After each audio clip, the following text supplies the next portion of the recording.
มันรู้สึกยินร้ายไม่พอใจกายมันหนาวแล้วมีความทุกข์ขึ้นมาไอ้ตรงนี้ต่างหากที่ทำให้ทุกข์ใจนะลองสังเกตดูใจบ้างนะว่าใจมันรู้สึกอย่างไรกับความหนาวเมื่อกายเป็นทุกข์ไอ้ความรู้สึกที่เป็นลบความรู้สึกยินร้ายความรู้สึกอยากจะผลักไสให้อาการหนาวที่เกิดขึ้นกับตัวเราเนี่ยที่เกิดขึ้นกับกายของเราเนี่ยนะตรงนี้แหละนะที่ทำให้เป็นทุกข์เนื่องในโอกาสวันคล้ายวันพระบรมราชสมภพครบ100 ปีพระบาทสมเด็จพระปรเมนทรมหาอนันทมหิดลพระอัฏฐมารามาธิบดินทร์รัฐบาลโดยสำนักงานปลัดสำนักนายกรัฐมนตรีร่วมกับวัดสุทัศน์เทพวรารามจัดพิธีเจริญพระพุทธมนต์ทำบุญตักบาตรและพิธีวางพุ่มดอกไม้ถวายราชสักการะในวันเสาร์ที่ 20 กันยายนนี้ณวัดสุทัศน์เทพวรารามพร้อมกิจกรรมเฉลิมพระเกียรติระหว่างวันที่ 20 ถึง 27 กันยายนเพื่อร่วมเทิดพระเกียรติและน้อมรำลึกในพระมหากรุณาธิคุณการปฏิบัติราชการนั้นไม่ว่าจะเป็นงานส่วนใดในตำแหน่งหน้าที่ใดก็ล้วนมีผลต่อชาติบ้านเมืองและประชาชนทั้งสิ้นข้าราชการทุกฝ่ายทุกระดับไม่ว่าจะทำการใดจึงต้องคิดให้ดีให้รอบด้านโดยคำนึงถึงผลที่จะเกิดขึ้นทั้งในระยะสั้นระยะยาวเสียก่อนแล้วปฏิบัติงานทุกอย่างให้ถูกต้องเหมาะสมด้วยสติปัญญาความสามารถและใจที่สุจริตเป็นธรรมพระบรมราโชวาทพระบาทสมเด็จพระเจ้าอยู่หัวจบข่าวกฤษ รวิวรรณบรรณาธิการข่าวนฤนาถแข็งขันและยุทธพรบานเย็นอ่าน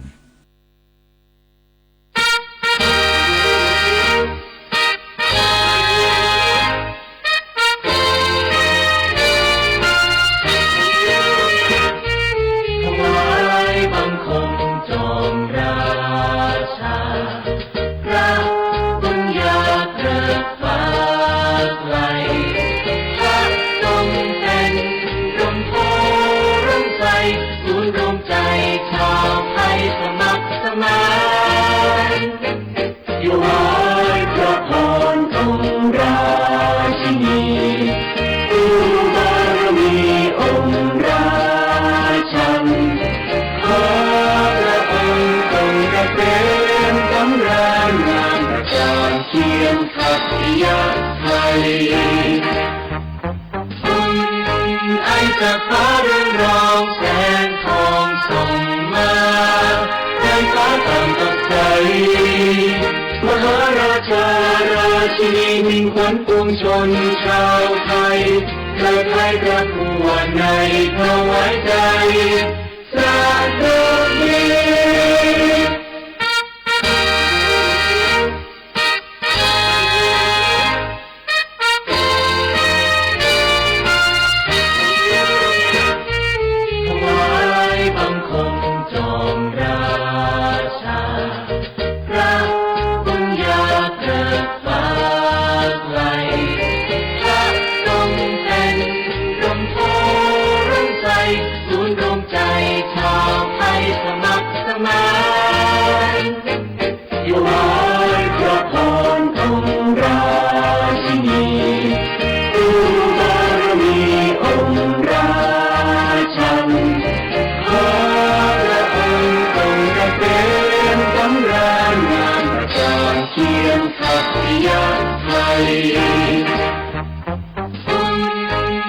จากฟ้าเรืองรองแสงทองส่งมาในฟ้าต่ำตกใสมหาราชาราชินีมิ่งขวัญปวงชนชาวไทยเกิดไทยกระพวนในถวายใจสาธุนี้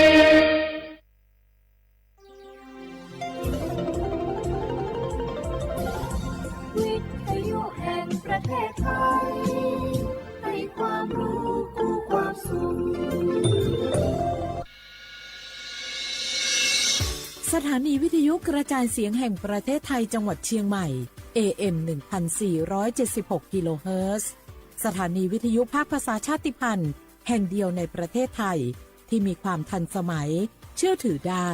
สร้างอัตลักษณ์กลุ่มชาติพันธุ์สู่สากล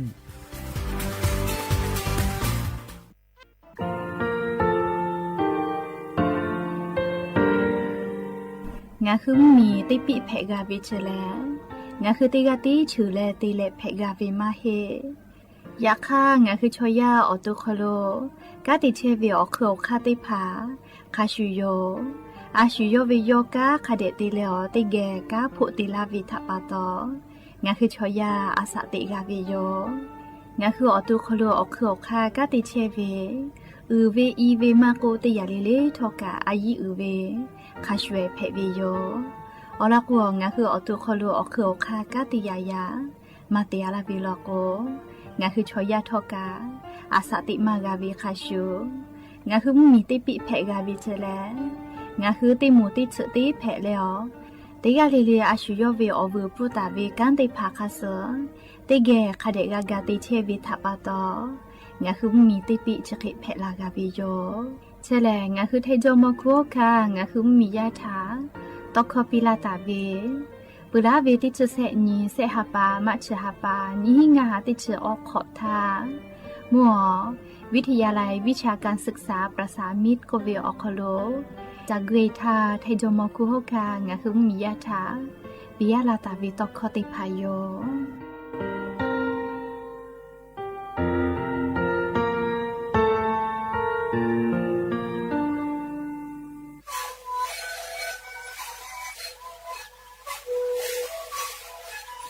นี่คือหนังสือว่าแค่เชื่อเวออกข้อเฉลยและบุคคลตัวตัวออกตีตัววัดที่ไหนนาบาเต็งที่โอหาสุดที่ตัวเฮเล่นเล่นหลอกเอาพ่อเอายาก็ชื่อได้มาเลยตัวแล้วได้ชั้นมาเลยเล่นเกิดเวเอายาที่มาดิเคยแต่แล้วก็มาชอบขัดย้ายเล่นเล่นและหัวข้อก็ชื่อเวและงานและหัวข้อก็คือสมามาข้อโบในดีโจ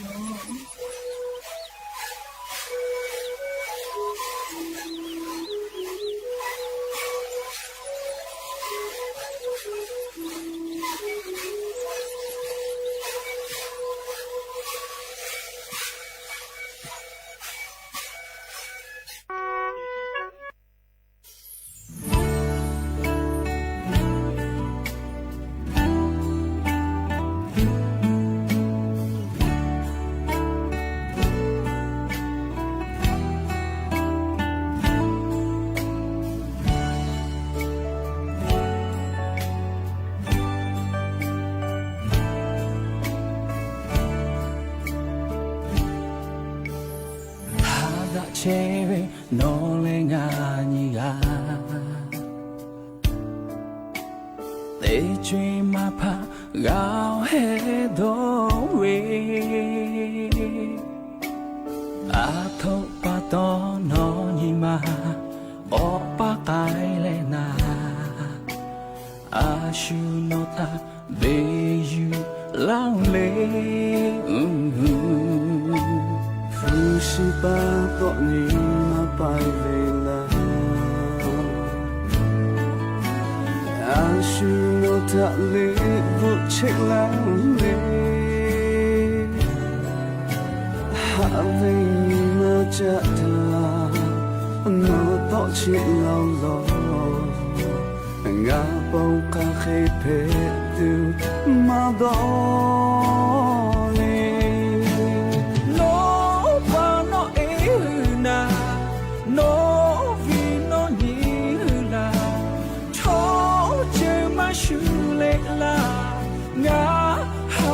Jalela no lenga ga panda o no po obo choma jailela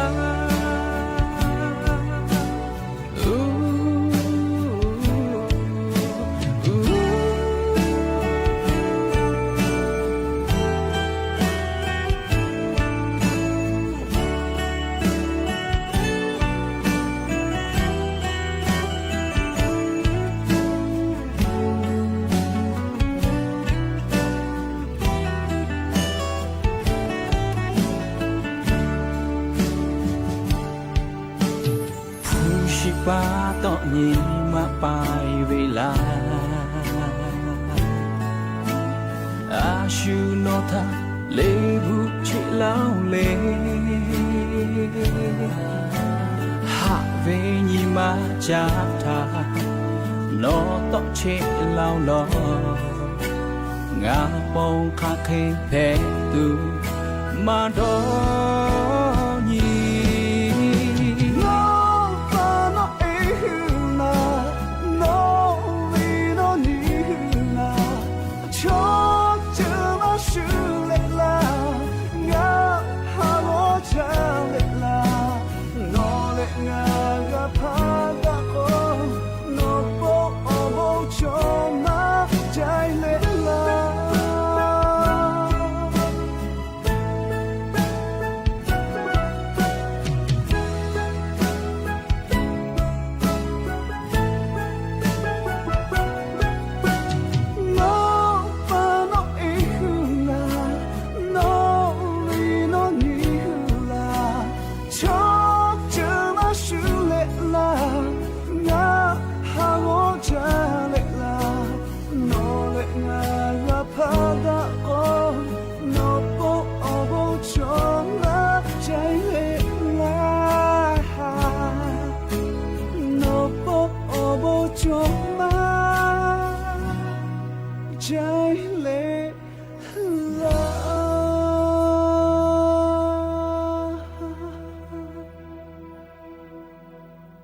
บุดาจาวิโยอย่าเพื่อหาติปอทอกาดาจาวิอยาเชอคโลงะคือติปอกกามีลาเลชเป้าปะโลเชตาวิงะคือละหุยาติภาเกอติเกรายกาอบุดาจาคโลอคอกะกอกะดะกิเชวิทัปปะตออลอเปิดติกาเลถ้าตาอือยอยาวิอคโลละเซจาเลรายกาอบุดาจาคโลหะอยู่ลาวิโยแมมหาวิอวิอนี้ละหุยาคาพอเชพโลเชตาเวคาคิเพเชเลติกาเลทอกาจาเมดอเมซุเมกาเมฮาเลดอซาเทโอเลนาจุดเจวิอยากานี่คือไทมิกอคโลแลมุยขอยามาปุเหวิทัปปะตองะคือติกาเลทอกามุยไซมาคาสปอตอลาตาเวอานาอากอติพัทะนี่คือตอดะและปูกากากิจูติกาเลกะจาเวดอเวเชเวจอเวพ่ออายีอยู่และอาชุยอตัวยอยากาทะกะเดญหาซานดักอิสิแม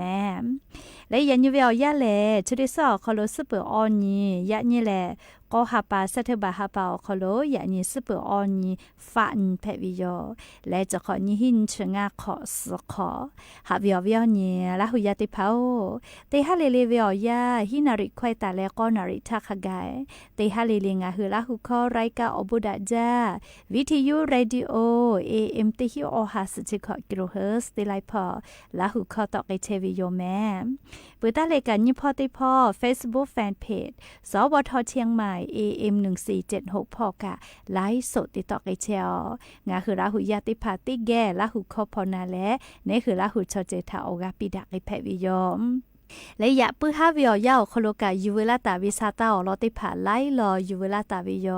จะได้คืออลอเปเตลอมุชามุยีพ่อจ้านดาวิซาตา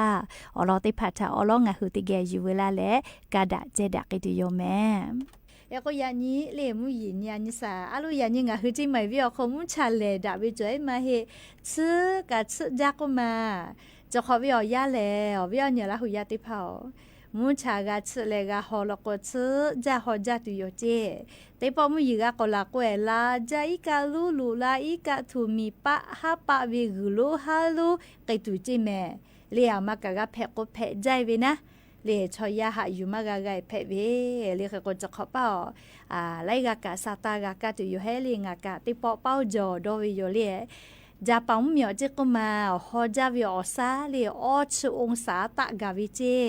ยก็จาปังเหมียวชอเลกอเวกะวิมีนะคิตโตกะมาฮอจอจิแมฮอจาเลชอฮอชฮอโมวิคามากะเลสเวเตแขกะกะวิจิแมฮอจากะมาแผเลมุชาชจากะมาแผกะจากะมาแผชอยะชอหะอยู่มากะเวเรียกว่างะคือติกะเลกะออกาซักคเดจอตุอปนะเลอาชุยอตุคเดกะญิหาซาวิโยนาลาโกลาวิทยาทาลีเนคือพุชิโมจิคามาจอกะเนคืออตาเลนัชยอจาเซลาปามาโจเมเลติกะกะเลนอนาจายะคนาชยอมากะกะงาตาเลอาจนาเลนัชยออาจละก็เผาละมาแพ้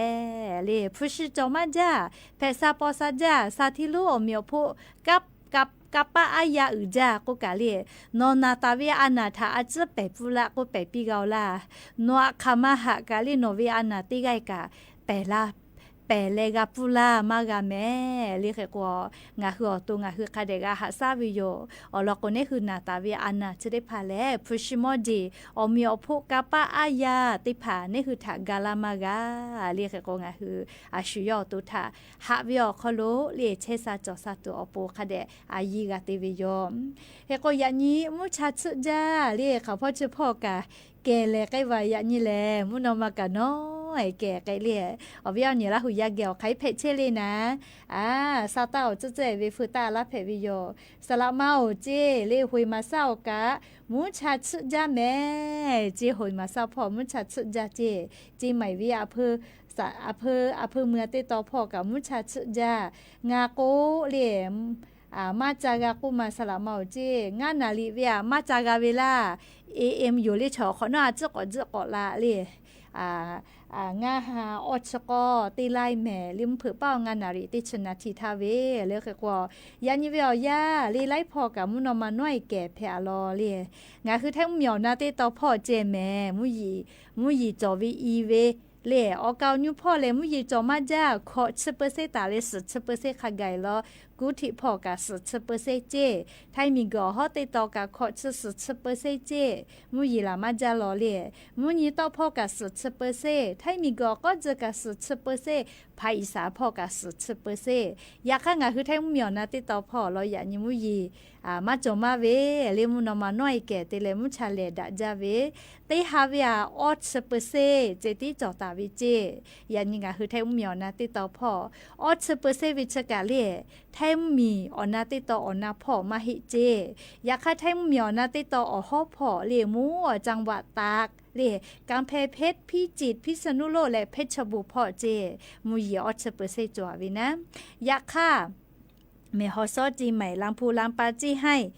ออ10%คโลมาแกยานิมุชาซึจาเจลีจีให้พ่อกะจีใหม่กะมุชาเลดะเลมุชาซึจาแม่เลขกว่ายานิเวียยาเลมุนอมาน้อยแกเตเลมุชาเลดะจาแม่อาปูเวกาซึฮูกาเวมาโกเลอาบูผัดแต่ตะฮูกาเวชอลอกเลยยันยฮัตซึแม่เลียวลอกยันยเวียยามุชาเลดะจาเลยันนี้ตาเลเลฮาปัสขอนี่ขะไก่นะงาคือแท้เหมียวนะติต่อพ่อมุชาเลดักไอตัวนะมุยอาจจะย่อยเวเลอย่างนี้ฮาปัสอนตาเลขอนี่ขะไก่อยากฮาปัสสุนตาเลก้อนนี่ละก็แลมุยติปื้อก็รู้ละตุโยเจงาคือแท้เหมียวนะติต่อพ่อกะเลมุยติปื้อก็รู้ละตุโยเจแค่กว่าเลแม่ฮอซอจีใหม่จังหวัดตราพ่อเลฮาปัสออนนี่ละก็อย่างนี้อยู่เลออนตาเลขอนี่เวียยาเชอคโลมีป้าเวมีกุยอจิลาเวเตพัทะฟะจิแม่อเราก็จะขอเป้ามุยกะละกุโกลาจาเลมีกุขอมีกุซาเลเนกะเจ้าเวก็มาเลมีป้าจิลาเวเลมุยลาจาเลมีกุขอเนกะเจ้าเวทะปะตอจิเลกูดะมากาเวนะอดีมาเพกาเวเลก็มีฮากุมีโตปือเตพาลก็เลมีป้าตีลาวิแม่เรียชเดเจ้าเวียอยาวคโลติกาลิลิกาเยฮอเยนาลิงาฮืราหุยาคาตาเชอเวียขอเปเอขอเรมีฮักขอเรจิคือเจดูตัวเลเชอวิมาจาก็มางาฮืราหุยาเชเลเฮกขอคุหลอคุพอตัวก็อีกะถูเวียเคตอมาโดหายะคาขอคุหลอคุพอกาลิกลูฮาลูเตเล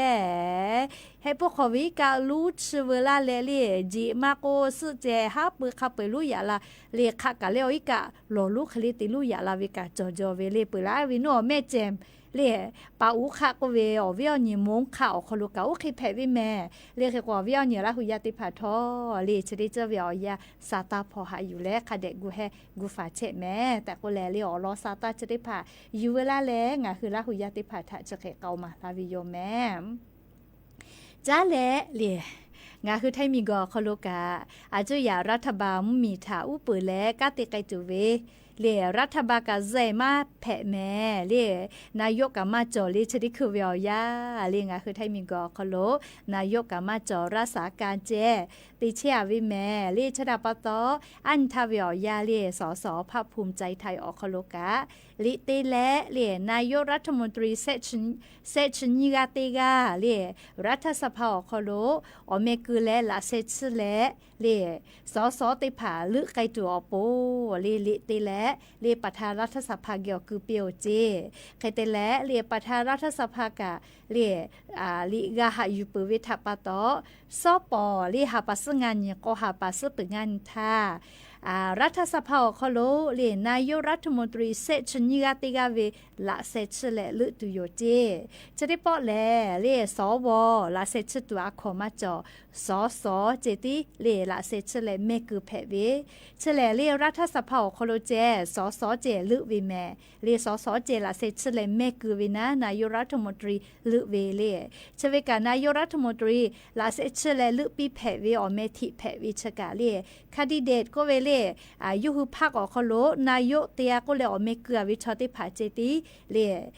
อเมทิแพวินะอเกาญูเวเลยูกุมาเพเฮเลจะได้คือเวอยาเคโกเลญิเวตยาธานาลิงคือซาตาพอญิเวตยาธาเชเวแลเลสสเจติละเซชเลเมกุเพวิเจเลนายกรัฐมนตรีลุเวนะเลเคโกจะได้คือเวอยานายกรัฐมนตรีเซชญิกาติกาเวอเมทิตาเวภาคภูมิใจไทยออกคลุลโกเลนายอนุทินชาญวีรกูลแพวิโยพรรคเพื่อไทยลโกเลนายชัยเกษมเจเลเคโกจะได้คือเวอยายูคือสสเลแม่วะเชเวเลเคกว่าจะได้คือเลี้ยวกะแล้วเวพักประชาชนลอกกะยุคือพักออคโลจีดะเลมาติต้อลาปือเวแลพักภูมิใจไทยเป้าละเซตสปิตุโยเจเลเคกว่านิเวตยาทาซอปอเลหาปัสงานนี้ก็หาป่าอคโลรัฐสภาอคโลนายกรัฐมนตรีเซชนิกาติกาเวียเลละเซชเลเมกือไกตุโยจะได้ปอแลสสเจติละเซกัชเวเลสวติพาละเซมากาเชเลนายกรัฐมนตรีเซชนิกาติกาลุเวเฮก็คะแนนเลละเซชตาเวสสเลนายกรัฐมนตรีเซชนิกาติกากาเพวิชอแลลิโยวิกาสสละเซชลาตาวิแม่นี่ฮาเลออชสคะแนกากาวิเจนี่ฮาเลออชสเสียงกากาวิเจแม่เลโยวิกานะโชโยวิก็วิแม่เลเฮก็ไขเพตุนาเลซอปอวิอญอยามากาลาหิวิทัปตอเลติจืเลเลกะปีปาปื้อเวเลเฮก็งาคือลาหุยาติกาเลกะซาตาคาเดพอหายุตะแม่เลียวลอโกงาคือเมียวคอลูสพ่อค่ะไขเพตุนามาโซเลอยากคาซอปอตุโกงาคือไทมิงกอคอโลนายกรัฐมนตรีเซชนิกาติกาลุเวียนเพวิเจสสติผานาเลพอดะและรัฐสภาคอโลละเซชและนายกรัฐมนตรีเซชนิกาติกาวิทะเลียเซชนิกาติกาวิทะนะเลียละเซชและนายกรัฐมนตรีลุไกตุโยจิเมลิชกากาเมือพ่อจ้านดาวิซาตายโยเรียกแค่ก็งาคือแท่งมีและกัมพูชามีเจ้าพ่อวิกาอาเจไกสาเลียโมพ่อลกุกาจะได้คือตุโกแลเลียมาสุสะเจจเป้าปาโลตาฮาอาชุยวิมมีเป้าเลียคาเบียซอเลหะซาตาวิเจเลียอยากจะการนาลีมีเจ้าพ่อวิอลกาไกเปอร์เรียติปอชป้าก็คือลาสาลีตอมอก็วิเฉลียตอมอลีจี้ใหม่กะลูวิอคอโลกะลูคอโลเรียมัมมีช่องคือไทยมีกอคอโลคอลูลาเลกาติจาเชวิทะขอกาอยู่กาวิเจเลกากะจาลาวิยาคากากะจาวิลิมาอะคอลววิมาจอยยาคาเลลูลาเลกาจติจาลาเชวิขอกาอยู่กาวิเจตอมอเลจิมายอคโลกะลูวิอเลมัมมีชอกากะจาเชวิทากะเพวิเจคเตเลขอกาอยู่กาวิเจแม่ลิมาจอยเตเลเลกากะจาเชโลเจเลแค่กงะคือไทมิงกอคโลกะจะได้คือวิอยาเลเลตอมอก็เวกากะจาพ่อชอคอลูลาตาวิชเคเวียกะชานีกะเพเวติผาทอกะกะติกะชาเชวิโยจราปตอลีไทมิงกอคโลกากะจาลาวิโลโกทีวีจอวิอคโลมีวิอเลียวค่ากฎหมายค่าสเลเตกาเลทอกาเลเตกาเลทอกามีตอมมีจ้าดาตาเวกังกะจาเวลิมาอคอติภาคเดลอและลุละแม่แต่ก็แล้ววิอเนี่ยละหุยติภาทาลีเพเชเวอลอสาตาติภาอยู่เวลาแลลิงคือละหุยติภาทะเจเคชลากาลาวิโยแม เฮกว่าก็ยังไกสาลียาเซลิข้อกะเซปูกันเนาะแลลิสาตติผานาหิแม่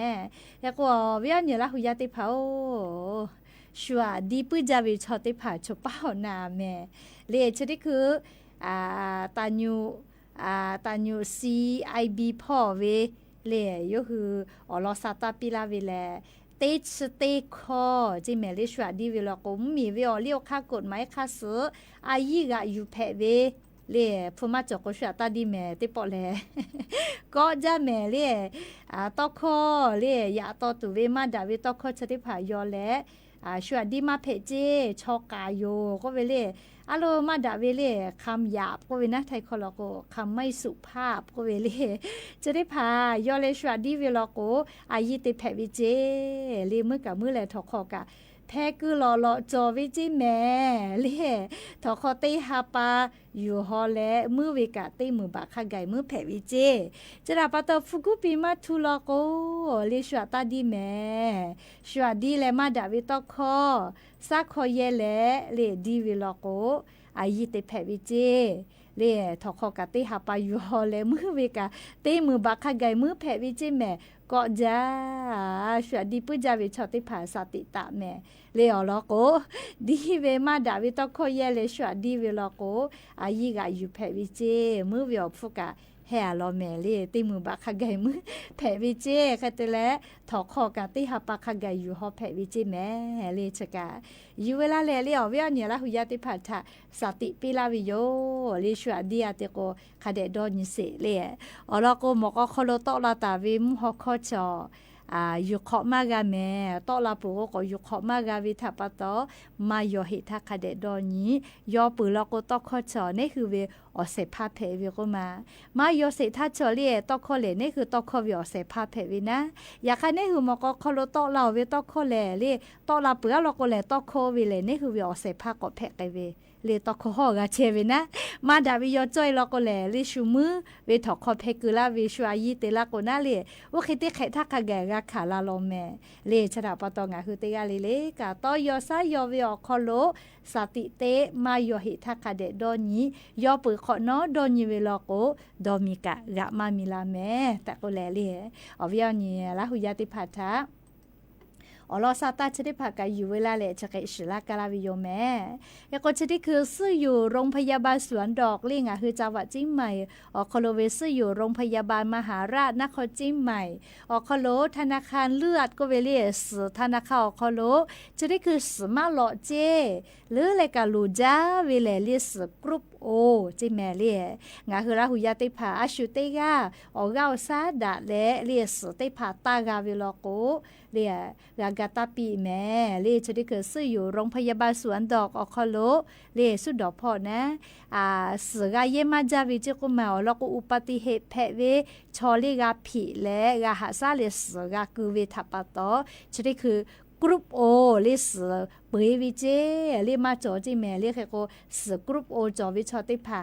เกาซาดาเวลโกหะจาตาปีอามาเตเลโกโกเลสตาปีเวเลชอยาสะจาปีเวแพเวแม่เรียกโกบูกาจาเลโนคือพุตตาวิอาเกกะลิอบูกาจาเวเลสตาวิแม่ลิอแล้วก็ชอยาวิอาสะทะก็จาปีเวแพเวทัปโตลิอบูกามาจา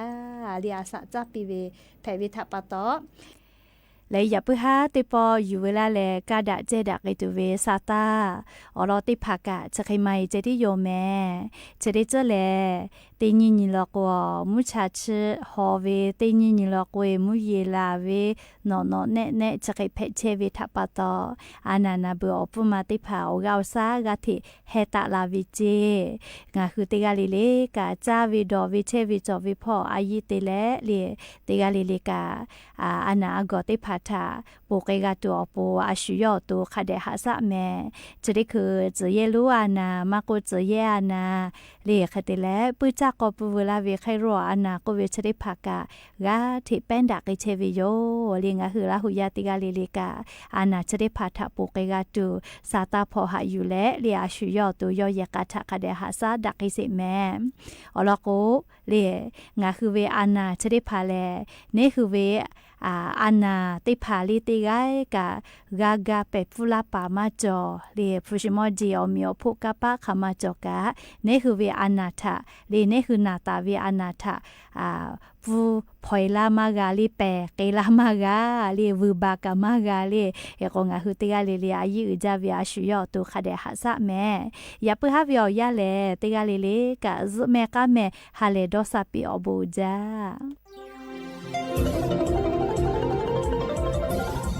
วิทยุแห่งประเทศไทยให้ความรู้คู่ความสุขสถานีวิทยุกระจายเสียงแห่งประเทศไทยจังหวัดเชียงใหม่ AM 1476 กิโลเฮิรตซ์สถานีวิทยุภาคภาษาชาติพันธุ์แห่งเดียวในประเทศไทยที่มีความทันสมัยเชื่อถือได้สร้างอัตลักษณ์กลุ่มชาติพันธุ์สู่สากล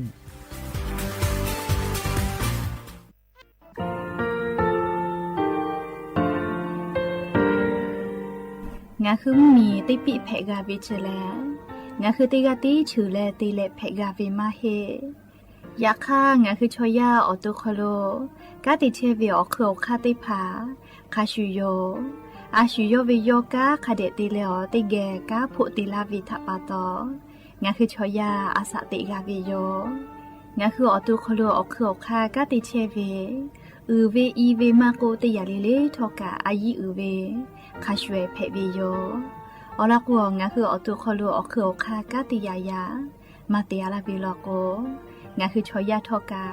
อาสติมากาวิคาชูงาคือมีติปิเพกาบิเจแลงาคือติมูติฉติเพเลอติกาลิลีอาชุยเวอวูปุตาเวกันติภาคาเสติเกคาเดกากาติเชวิทัปาตอ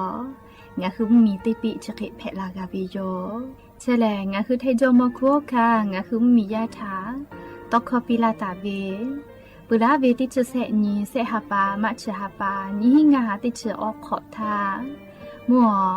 วิทยาลัยวิชาการศึกษาประสานมิตรโกเวออคโลจากเกรทาไทโจโมคุโฮคางาคือมียาถาปิยาลาตาเวตอกคอติพายโย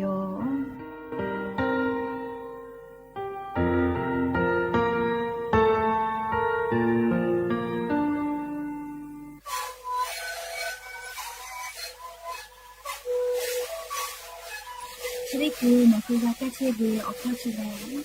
แล้วบุคคลก็คือออกตีจังหวัดที่ไหนAM นาบาเต็งที่โอหาสุดที่เขาคือเฮ้เล่นเล่นหลอกเอาพ่อเอายาก็ชิได้มาเลยดูแลไปชิ้นมาเลยเล่นเกิดไปเอายาที่มาที่ตาแล้วก็มาข้าขยายเล่นเล่นแล้วหัวข้อก็เชื่อดีและงานแล้วหัวข้อก็เชื่อสมองมาข้าดูในวิดีโอ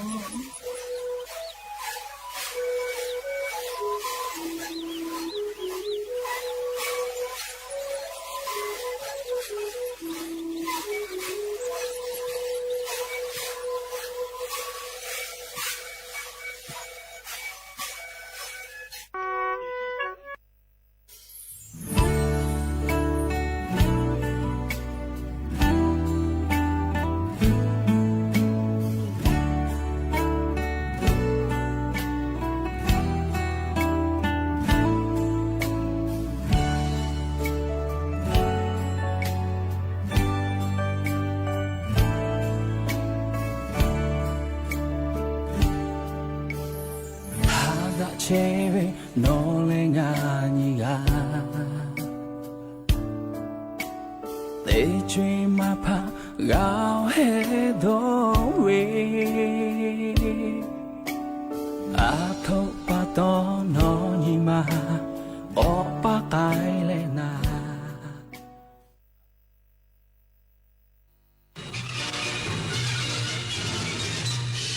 สถานีวิทยุกระจายเสียงแห่งประเทศไทยและเครือข่ายทั่วประเทศเสนอข่าวต้นชั่วโมง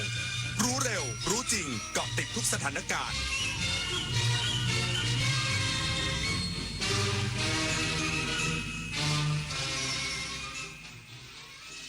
รับฟังข่าวต้นชั่วโมง 21 นาฬิกากับยุทธพรบานเย็นครับ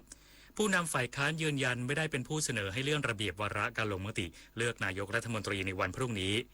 อีกสักครู่กลับมาติดตามรายละเอียดครับชาติศาสนาพระมหากษัตริย์ คือรากฐานของความเป็นไทย ร่วมกันสืบสารปกป้องและภาคภูมิใจในสถาบันหลักของชาติเพราะความมั่นคงของแผ่นดินเริ่มต้นจากหัวใจของเราทุกคน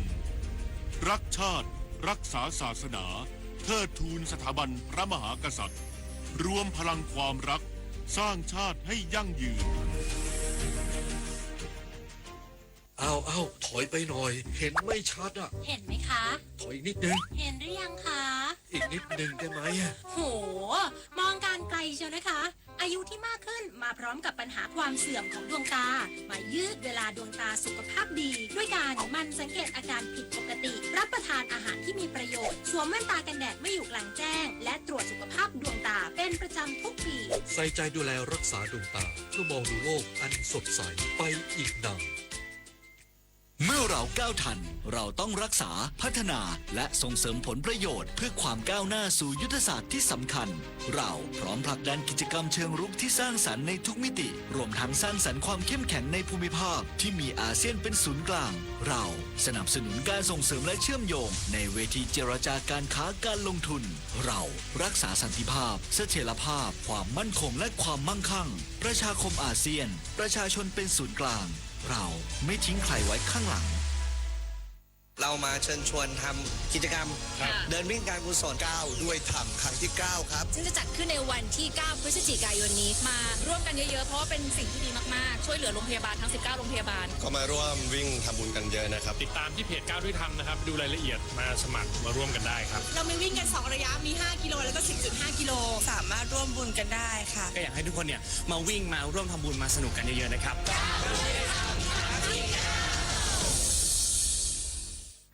ผู้นำฝ่ายค้านในสภาผู้แทนราษฎรปฏิเสธไม่ได้เป็นผู้เสนอให้เลื่อนระเบียบวาระการลงมติเลือกนายกรัฐมนตรีในวันพรุ่งนี้ออกไป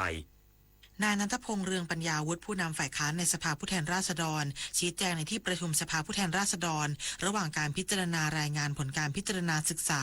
เรื่องระบบงบประมาณไทยสภาพปัญหาและข้อเสนอเพื่อการปฏิรูปที่คณะกรรมาการศึกษาการจัดทำและติดตามการบริหารงบประมาณสภาผู้แทนราษฎรพิจารณาแล้วเสร็จโดยกล่าวถึงกระแสข่าวที่ระบุว่าตนเองไปให้ข้อมูลกับฝ่ายเลขานุการประธานสภาผู้แทนราษฎรว่าผู้นำฝ่ายค้านได้ขอเลื่อนระเบียบวาระการลงมติเลือกนายกรัฐมนตรีวันพรุ่งนี้ออกไปโดยขอยืนยันว่าไม่เป็นความจริงพร้อมย้ำตนเองยังได้ขอประธานสภาผู้แทนราษฎรดำเนินการตามที่บรรจุระเบียบวาระไว้แล้วรวมถึงพิจารณาด้วยว่าในวันพรุ่งนี้ยังมีร่างกฎหมายหลายฉบับและมีญัตติสำคัญที่ค้างการพิจารณาโดยเสนอว่าภายหลังการลงมติเลือกนายกรัฐมนตรีเสร็จสิ้นแล้วควรจะพิจารณาเรื่องการพิจารณาต่อเพื่อให้สามารถพิจารณาได้ครบถ้วนชวิสาประทุมมารายงานผู้ว่าราชการจังหวัดอำนาจเจริญสั่งขึ้นธงแดงแจ้งเตือนประชาชนติดตามสถานการณ์อย่างใกล้ชิดหลังระดับน้ำในลำเซบายเพิ่มสูงขึ้นต่อเนื่องถึงระดับวิกฤตนายณรงค์เทพเสนาผู้ว่าราชการจังหวัดอำนาจเจริญเปิดเผยว่าได้สั่งการให้สำนักงานป้องกันและบรรเทาสาธารณภัยจังหวัดอำนาจเจริญและหน่วยงานที่เกี่ยวข้องลงพื้นที่ตรวจสอบสถานการณ์น้ำบริเวณสถานีวัดระดับน้ำสะพานบ้านดอนว่านอำเภอหัวตะพานเพื่อติดตามระดับน้ำในลำเซบายโดยระดับน้ำในลำเซบายยังคงสูงขึ้นต่อเนื่องและส่งผลกระทบในบางพื้นที่ล่าสุดวัดได้ 3.03 เมตรซึ่งระดับวิกฤตอยู่ที่ 3.00 เมตรขณะนี้มีการใช้ธงสีแดงแล้วเพื่อควบคุมสถานการณ์น้ำจังหวัดอำนาจเจริญได้ร่วมกับโครงการชลประทานอำนาจเจริญวางแผนบริหารจัดการน้ำพร้อมประสานเขื่อนลำเซบายให้ปรับเพิ่มการระบายน้ำโดยเปิดบานระบายทั้ง4บานตั้งแต่วันที่3กันยายนที่ผ่านมานอกจากนี้ยังมีการบรรจุกระสอบทรายเสริมคันกั้นน้ำในจุดลุ่มต่ำและจุดเสี่ยงต่างๆเพื่อการเตรียมพร้อมรับสถานการณ์น้ำในพื้นที่สำหรับพื้นที่โดยรอบได้สั่งการให้ทุกหน่วยงานในพื้นที่เตรียมพร้อมให้ความช่วยเหลือประชาชนที่ได้รับผลกระทบโดยเฉพาะกลุ่มเปราะบางซึ่งต้องได้รับการดูแลเป็นพิเศษพงศิริศรีหานามสวทอำนาจเจริญรายงานด้านโครงการชลประทานตรังเร่งบริหารจัดการน้ำในอ่างเก็บน้ำให้อยู่ในเกณฑ์ที่กำหนดพร้อมเฝ้าระวังเป็นพิเศษโดยเฉพาะอ่างเก็บน้ำที่มีปริมาณน้ำค่อนข้างมาก นายธนิตอยู่ทองผู้อำนวยการโครงการชลประทานตรังเปิดเผยว่าจากการติดตามและวิเคราะห์สถานการณ์น้ำในอ่างเก็บน้ำขนาดกลาง3แห่งในพื้นที่จังหวัดตรังพบว่าปัจจุบันอ่างเก็บน้ำคลองท่างิ้วอันเนื่องมาจากพระราชดำริมีปริมาตรน้ำร้อยละ 52.44 ของความจุอ่างสามารถรับน้ำได้อีกร้อยละ 47.56 อ่างเก็บน้ำบ้านพลูเตยมีปริมาตรน้ำร้อยละ 56.24 ของความจุอ่างสามารถรับได้อีกร้อยละ 43.76 และอ่างเก็บน้ำคลองทรายขาวมีปริมาตรน้ำร้อยละ 76.96 ของความจุอ่างสามารถรับน้ำได้อีกร้อยละ 25.04 ทั้งนี้โครงการชลประทานตรังได้เฝ้าระวังและเตรียมพร้อมรับมือสถานการณ์ฝนบริหารจัดการน้ำในอ่างเก็บน้ำให้อยู่ในเกณฑ์ที่กำหนดโดยเฉพาะอ่างเก็บน้ำที่มีปริมาณน้ำค่อนข้างมากจะเฝ้าระวังเป็นพิเศษเพื่อพิจารณาปรับการระบายน้ำให้เหมาะสมกับสถานการณ์โดยไม่ส่งผลกระทบต่อพื้นที่ท้ายน้ำพร้อมตรวจสอบอาคารชลประทานประตูระบายน้ำให้พร้อมใช้งานได้อย่างเต็มศักยภาพด้วยยศพรนะคะไกลศรีสวทตรังรายงานจบข่าวยุทธพรบานเย็นอ่านรับฟังข่าวครั้งต่อไปเวลา 22 นาฬิกาครับติดตามข่าวที่นำเสนอไปแล้วได้ที่ www.thainews.prd.go.th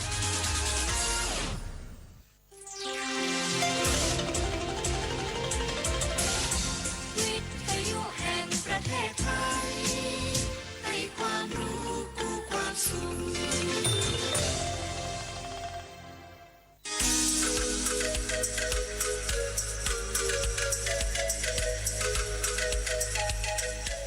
เพราะเราอยากให้คนไทยทุกคนยิ้มได้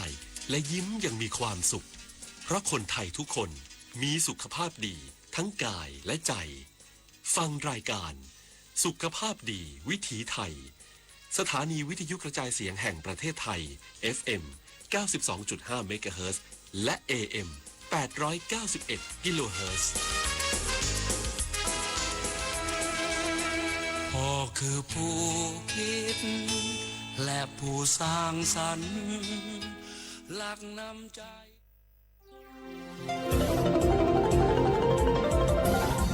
วิทยุแห่งประเทศไทยให้ความรู้คู่ความสุข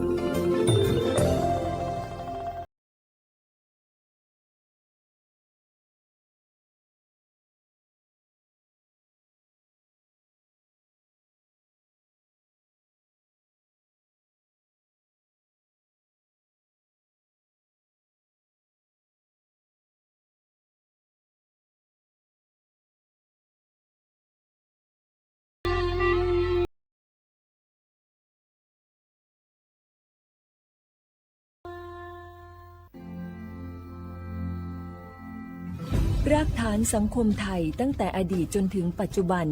เคารพเทิดทูนสถาบันพระมหากษัตริย์เป็นศูนย์รวมจิตใจที่เหนียวแน่นของคนไทยในเวลาที่เกิดวิกฤตทางการเมืองพระบารมีของพระเจ้าอยู่หัวก็ทำให้เกิดความสงบและช่วงที่เกิดวิกฤตเศรษฐกิจปรัชญาเศรษฐกิจพอเพียงของพระเจ้าอยู่หัวรัชกาลที่ 9พระราชทานให้กับคนไทยก็ทำให้ผู้ที่น้อมนำมาปฏิบัติมีภูมิคุ้มกันและไม่เกิดความเสียหาย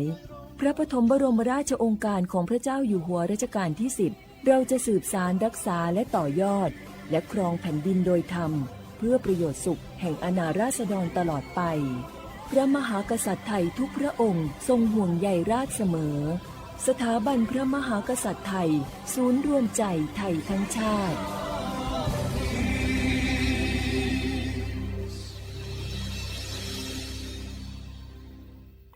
ข้าชอแม่น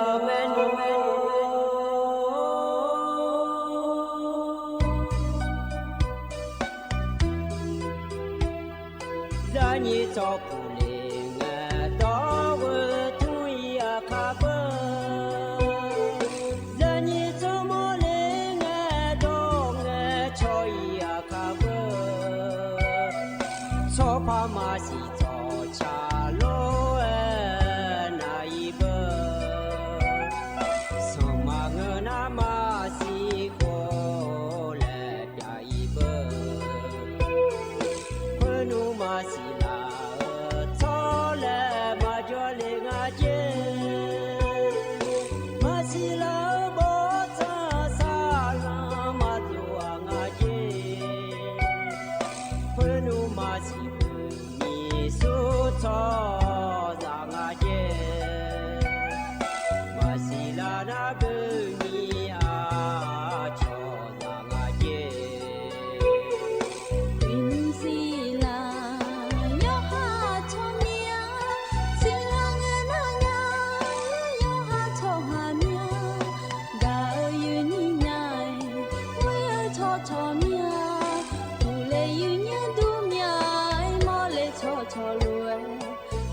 อุดุธรรมายีเนียวอินอดูเวยีนี่ในพยาทองจุลาแม่ยีเนี่ยอยู่จนาลุทองจุลาหลัวลอยยีเนียวนาลิทิลาดูทองจุลากระดองชื่อก็ก็นอยตื่นในเช้าเอาจะละก็ก็น่าอาศัยไงชิกุกาและบินหาดามายีเนี่ยอินอดูนะขอนี่คือครั้งดองถ้าบินหาดาหลัวมายีเนี่ยคือครั้งดองทางงานแล้วกระดองชื่อก็ก็นอยตื่นในเช้ายบยอฮอเธออาชิกุเอาจะละก็ก็จะแลบิกาดามายีเนี่ยอยู่นาลุยบยอนาลิทิลาดูตะกลวยจอดามายีเนี่ยอินยมอดัมเป็นไงนอยเดินในเช้าทิตีน่าเบียดามายีเนี่ยถ้าการยิ่มีเยและควรในเช้ารอยีเนียวน้องว่าชากาแล้วอายามอารมณ์มาบอนิวอยู่จอนาลุกาญาแล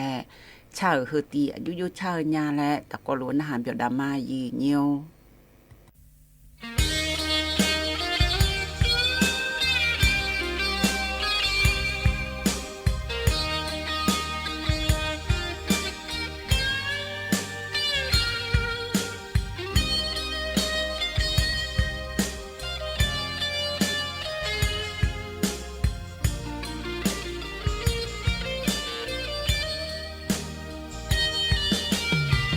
โอ้งากะดื้อดื้อ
那表都来一年我参加个高头买一圈一年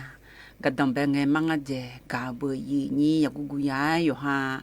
搞毛啊当兵个忙个节都嘛搞一年有那路搞个个那可呢就个拉的可呢有行可呢比好不一年阿明也个啦嘞后来有哈那搞个也毛也同住来了一年搞毛个个那可呢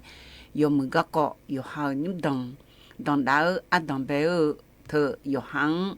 phụ lên mót lên này ya lên cửa nhà lại lo gì nhiều bút có mưa ali có mưa thầy有ha hormone này ya lên ná khó nì thợ ở xa cả ở các có ăn当bé đã ở lo gì nhiều con này ná khó nì thầy à cứ à cho mẹ cáo này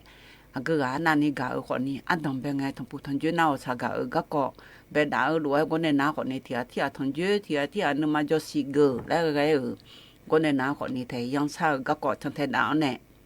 ya cho liều nè nhưng đồng đạo các cọ phải ya trong thế đạo mẹ lo gì nhiều hơn nào còn như cho ya yo để gì nhiều hơn cái này na cái đồng chịu các cọ lại phải cho cái đàn này nha gì nha,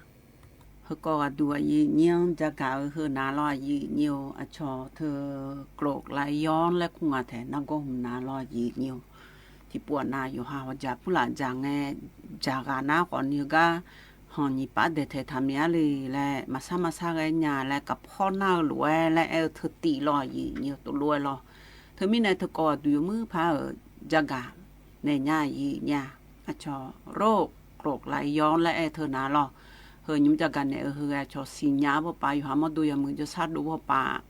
cho sắm nang ngà sa thà nát sụ là bao pa này ở bộ đồ lệ ở này Jaga này mà gì nhà nhúng mưa phá ở na hảo nè gì nhiên thì khai từ cái yo hạ cái gì yo biểu nhà lại sa so đã là gì nhiều rồi lại yon lại na có hôm na gì nhà yo hạ này ở thừa chẳng đó cái ở thừa bà bò măng mà ý ăn nhiều lại yo hạ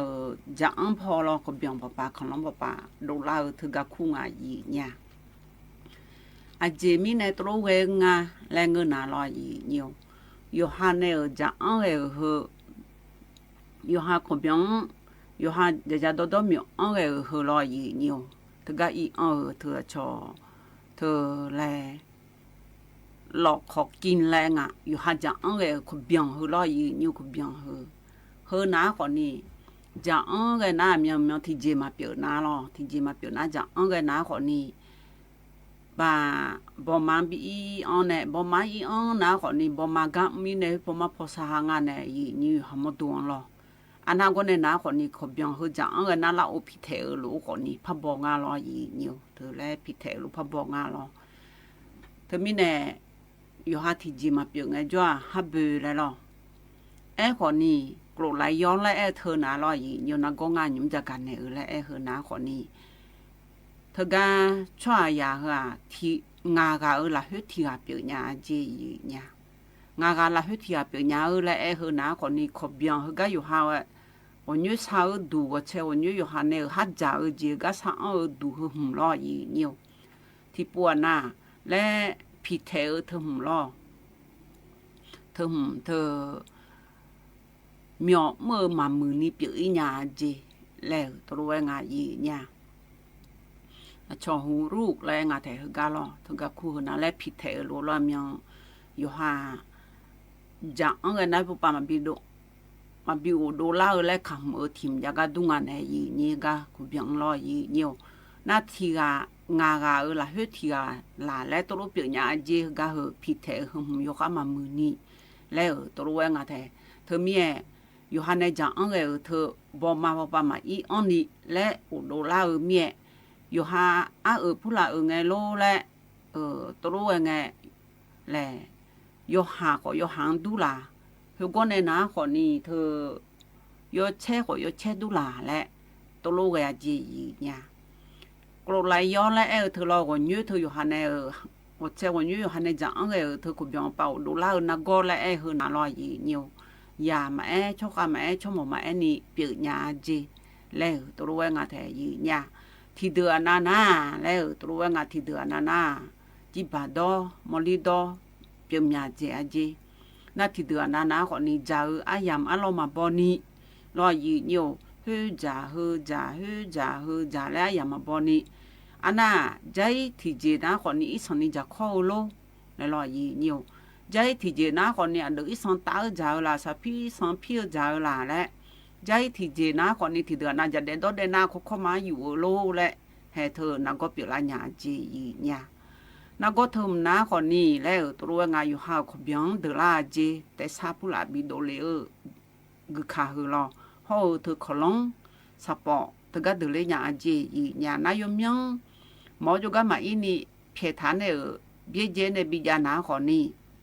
เธอก็กับห้องมาเลยเปลี่ยนละหยาจีแล้วตัวงานมาเลยเปลี่ยนละหยาจีกับห้องอยู่กับการเบี้ยเจฐานเนี่ยบิชนาแล้วตัวงานมาเงินนะคนนี้ขลงก็ชอหล่ออาหารเธอก็มาเลยเปลี่ยนละหยาจีเนี่ยก็เลยย้อนแล้วเหรอนี่จียาจีนี่จีแล้วปัญญาจีนักก็น่ารออยู่หันในจังอันต้องเธอบอมามาอีอันนี้แล้วอยู่หาจพอแล้วคุณพี่พอปาดูละญาแล้วเธอโกรธไหลย้อนแล้วนักก็ทำน่ารออยู่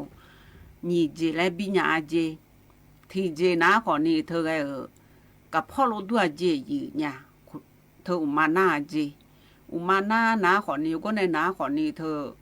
ก็ห้องน่าได้ละจีนักก็ในนาคนนี้เธออุจิพอไปอยู่ไงอุจิสักนาลาจีนักก็ในนาดูเลยไงยศเชียจีอันนั้นหาแม่เฮยอยู่หาแล้วก็อาจีเนี่ยแล้วตัวงาแต่น่ามาเฮมาซานี่สาผู้ละหลัวดัวจีแล้วตัวงาเทน่าเปียวเทมาทะเลเทมาเปียวเทมาทะเลแล้วก็อาจีเนี่ยที่กานาคนนี้อุปเอพับเปอสิจีคุลูเวนาแล้วกับพ่อนักดูเมจีเธอไม่ได้ยมยากกับพ่อนั่นยากับพ่อนั่นยาแล้วตัวล้นหนุ่ยยากเยอะใจงาจีเนี่ยอยากเยอะใจนะคนนี้แท้กับพ่อมันนากาชกโกรไหลย้อนและเอ็นนักก็ถึงนากาหลอกโกรไหลย้อนนะคนนี้อยู่ในจังต้องเธออยู่ที่โพหูแล้วก็ควายเนี่ยเธอมีเนี่ยโคโลเปียนะคนนี้รอเนียวหมอจุกาอีเจเนี่ยหมอจุกาอีเจแล้วตัวเองโกไหลย้อนเธอหญิงกาเปียเนี่ยเจที่กาดูเลยแล้วเงินนะคนนี้อยู่ในจังต้องคุบยังละเฮแล้วจะโดอีข้าวให้หมูละเฮรอเนียว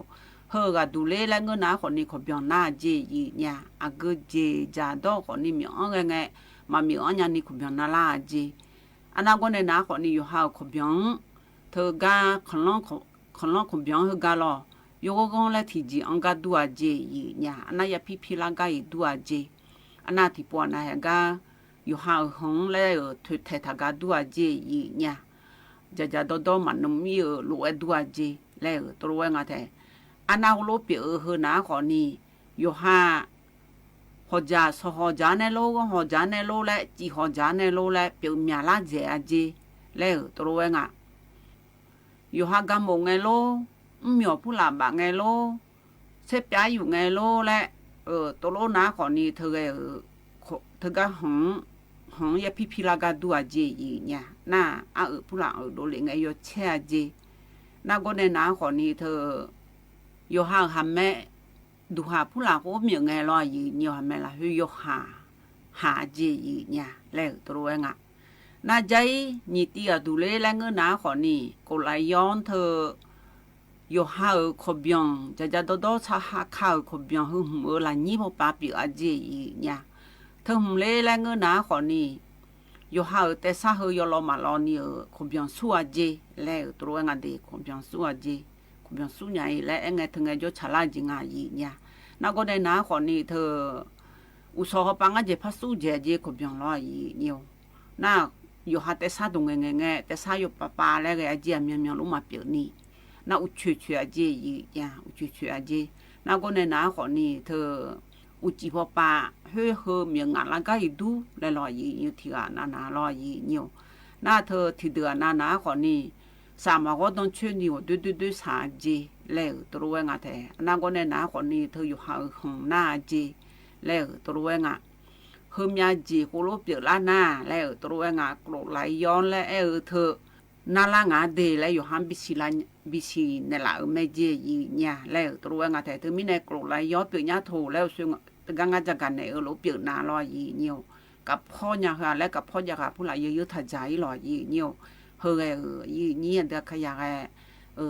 บิสิญาแลชอตัวปาสิญาเดินในบ่ดูละยัวในจักการในมายีเนี่ยเฮาก็ยันนะหากันเลยกันในหน้านายเดินในชาทิตีแลพานะหาดามายีเนี่ยเอาวลิหันในชาลอชมมามอยาสีแลอันบ่แลทักคูแลชาทิตีนะหาเปียดามายีเนียว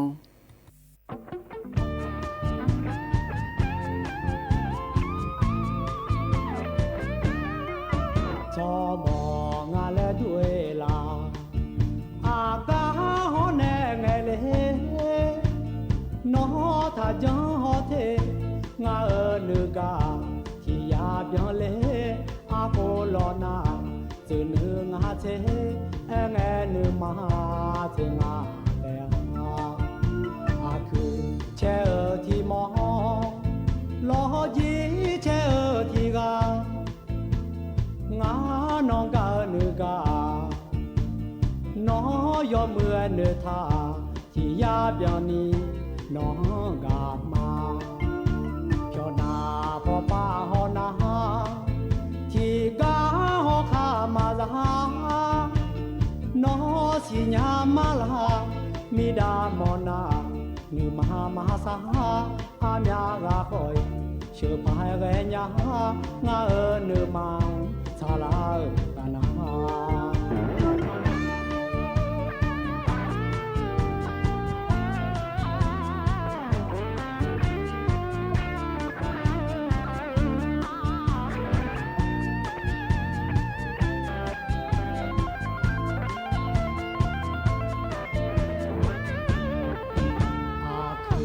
เชอที่มอ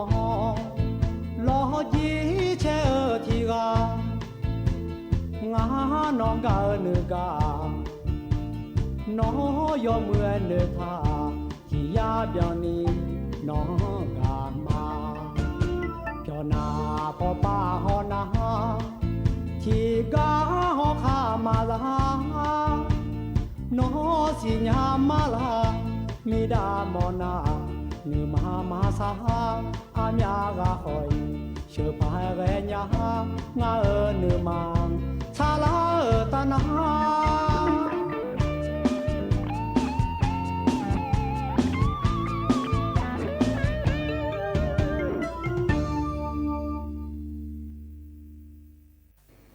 ชมมามอยาสีแลบ่แลทักคูแลชาเอาวลิหันในชาแกยอนะหามือญายีเนี่ยที่เดือนหน้าอันโดและคุณในหน้าคนนี้ละหายุดื้อมาแช่เบอร์ยีนี้ที่เดือนหน้าคนนี้อันโบและคุณในหน้าคนนี้ละหามาแช่เนี่ยอยู่ห้ามพ่อจุฬาเนี่ยโลโหชมมอยก็บ่ได้ทักคู่เลยอันโบมาบ่อยหมอเนี่ยเลยแล้วก็จอบุรอยีเนี่ย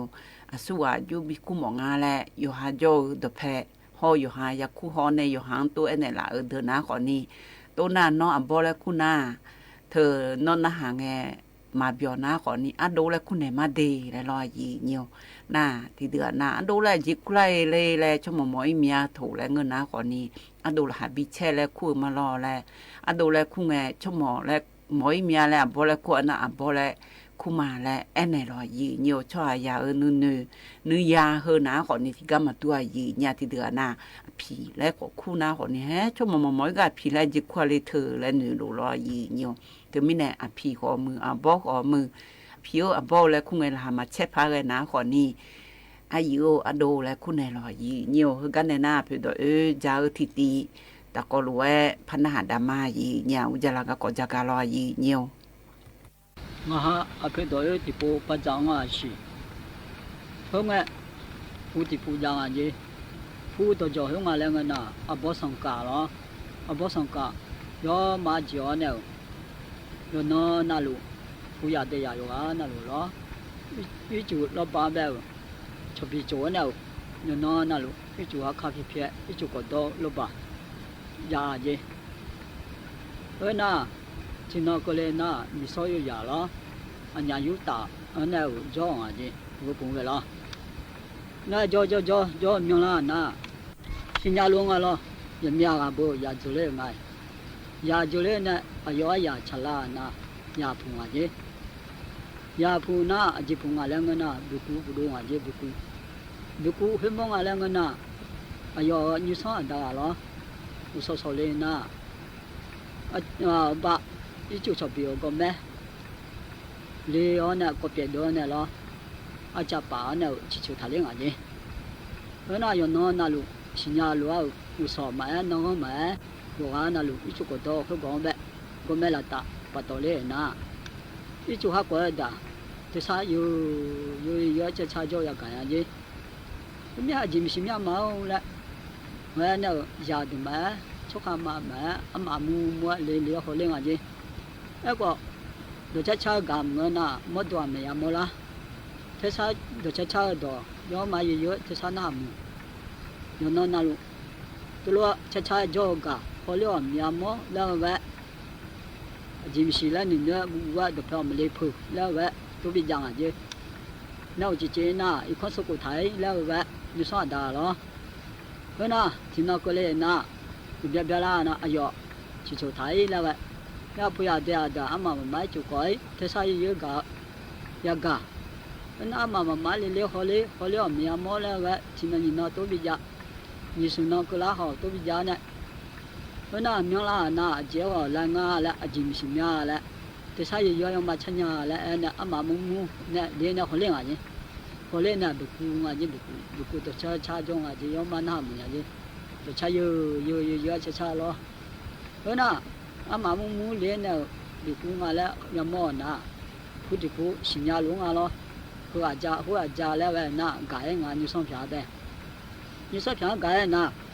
จิตทอเล่นน่ะบุกุท่าพิจารณาจีเพราะน่ะบุกุมอจี有养啊了，不供啊了，穿啊嘿，还有哈几胡浪啊。那今那过来那，还有大海啊，这不供么咯？从大后来啊，这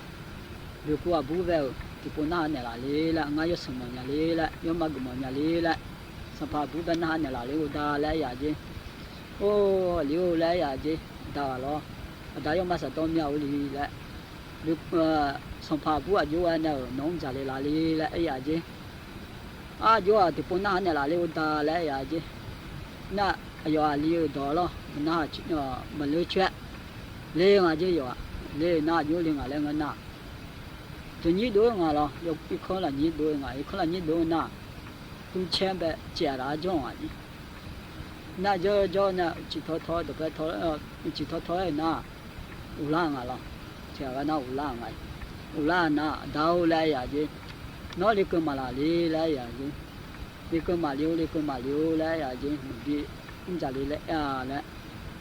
thế người ta tôi nhà mẹ đi lại qua cũng chơi chỉ ở đâu là cho mẹ thử lại à chứ vô vào nhà thì bộ nó lên nhà liu ta lại à chứ giờ đi lo được luôn cái nào giờ ta đôi ngàn này đôi nào cái chỗ chơi này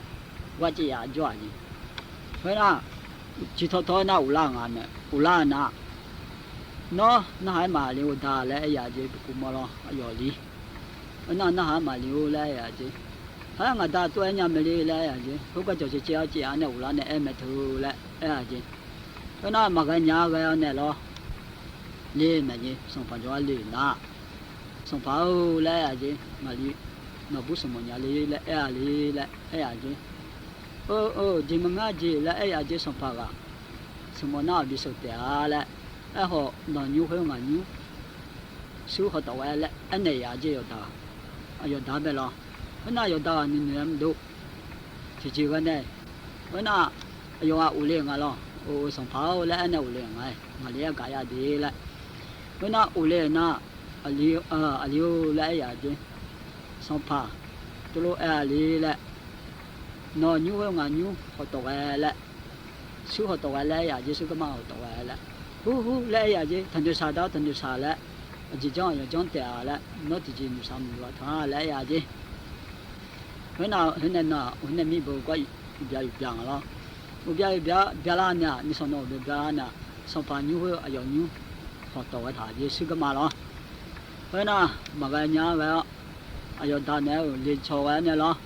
xong phải bù cho anh liền ngay xong phải cho anh liền ngay xong phải cho anh liền na xong phải gì ở giờ ngày thả sao ra già luôn ở giờ bù cố gắng được cố lo được cố liều cố gắng ví dụ là gì nè được cố gì nhiều ở giờ gì này chỉ ở gì này số lượng là lo giờ ta này số ở đây nè ít không 把这些是叫那两一类嘞亚姐不话咯不话个看别那里啊不个多看恋爱嘞那来穷个嘛穷咯好个里啊那个那要恋爱咯把穷你用嘛么子里啊咯那不话啊家皮个个啦有个家皮个个啦那哦嘞里头没了嘞就俺讲个努力嘞俺讲个努嘞要你嘛啦会多在山里啊就那我们要有呢我俺咯我那要那拉康俺们新加坡不看我俺要啊那不过里个俺那要还我看还拉康我那看叫俺咯那你说不个啦来拍脸啊不话就来里嘛来我们家里那多样啊要搞看哩里俺那个都看哩个都看了来穷过咯你说有个我朋友他来爱我有他来那阿鲁了有今天有个来那不家皮个个啦俺呢家皮个个啦那阿鲁好啊哩俺咯好啊哩那明年那没几好俺阿妈没了呀还几多啊了里头里啊了俺呢不新加坡没了里有没那不毛里那明年那我从呀今年没呢没去都跑呢我都那等都送不说哈要嘛的哈那我都自己参加没有不我那来从来那个那哎呀这阿鲁里话没了了我讲我努力了哎呀这来对你了我那么我呢来叫都行我我那了来从不去干嘛的屋里搞也谈没了还有拉的我那么爱为那哈一把家头了哪家没了头了呀这那混的叫了为那哎呦混的那无影啊有哈拉了无影为那有好个那一看就没这哇里个几了为那你说那发个哩来那多哩不啊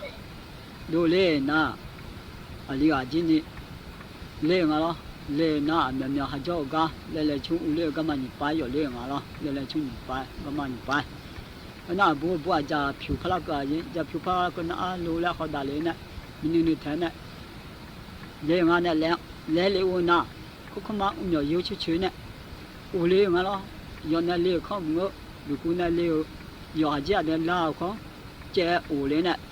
如果他过去就不得米家帮啊这米家帮那的要还家有我两个那如果的他过去嘛屋里人面差多少上嘛咯那叫那这个里来上啊这里个咯不完呗那不完那么比碰啊这要这啊都外面了有面那听那个了啥你那个了啥就那叫啥个啦那从那的一点了从那的可比啊这实在家的那那到堂来了都哎呀这不完了那从那边啦那哎呦这个了都用啊呢这个了都从那边啦了有新疆那屋里哎呀那么新屋里那里啦没新疆啊咯从那个那屋里啊有都帮啊有新疆啊那不错啊我两个那面不的话那新疆这那从那边啦那屋里没来新疆面咯不的妈买也不买哇那个多那会把老康在关露台啊这里里面屋里嘛来好了那里会里屋里要靠过来那哪家来钱啊这那不我那要面那还错有那你睇啦有一个呢这个你睇米啊我呢米啊要都比你多了了会把都就看被你睇啊这那有还啊我两个那嘛我面没来呀这我两个那包都就看你睇换呀来呀这还里个咯米都比你多了有今年那不会多了家到偏见呢这五斤啊这那里个咯里个了有米啊了来睇呢一看过来没这过来了看到几码的那哈表都ลอยยีเนี่ยอุจจาระก็กอจาเอ๋ยโยนะหามื้อหยาลอยยีเนียวแต่ thờ mà phiền nó mẹ mà mò hong à là ga cha ăn thả ở hưแต่ sátแต่ยังกะคนนี้จะnhá thì à mía uế lẹนึชอยตัวพอไหนมายีเนี่ยคือกันในหน้าเนี่ยเดินในชากะทิติและพบินหาเบียดอัญญายีเนี่ยอันนี้บุพาในชาลอยยีเนียวอย่าคุ้มคุมเชละฮือและชาฮือติตะกอล้วนหาเบียดามายีเนียว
ดอชาตีนาหางเงจัวโยกานาลูโยหายังมาซาหือโยหาในยังยาซากันแนลูห่อโยกาโยแนลูและยาโจจูคนนี้ฮึก็กาโจและนึกดูเลดูอร่อยยีญาย้อนหามือญาหรอ那样的呢，这个人那下个两个呢那，俺都有，车มือกูตะกาหูยกับผู้จ่ออันดูอยู่ในชากาอยามหาจะเอาลัวตะกลุนหามยอดดามายีเนี่ย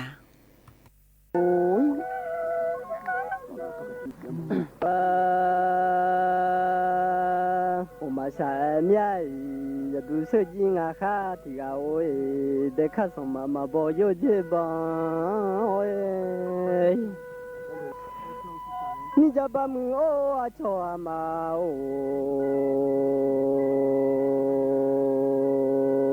不多牛烧的那米啊门上家的那个上门牛烧的，呀哦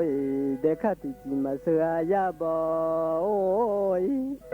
得看嘛包嘞有这种哎。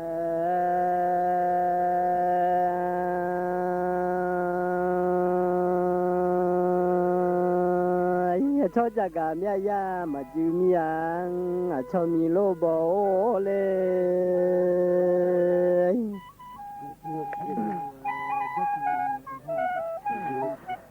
nó bố thì ya cha cả lê mẹ ya chú nhà ôi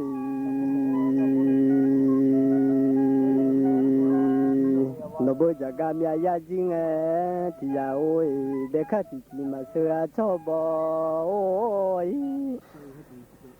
aji che mole ma bơ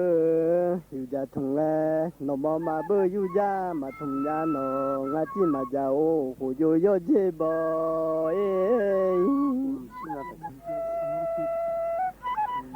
o sa sa le yo le kenya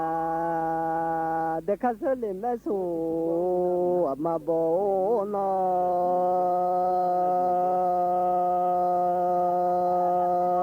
ya khát thì phù la ga mà dòng ya mư bà mư ôi giờ mư giờ lệ thì đủ mà ta nhà nó ya khát cứ so nhà phu nhà đi bà mư ôi so lo giờ cứ so nhà đủ nhà nó ôi sao có mà sao lẽ giờ lẽ cái lên nhà mi ma khá ở lo nu trong cả khó đông nhà nhà chỉ còn ôi chúng ma chỉ lo ba ý chú sim nhà nó ba sơ ba mù mẹ số à ma đô lê mi ma chỉ còn khá ở trong cả người nhà khó ya để lo ở chăn na tang ấy à đi thằng soi ya nó ya lo bia mẹ số à mà cái lối tôi sẽ xài cái liền bia nó ngã chỉ mà giờ cô yo yo dễ bỏ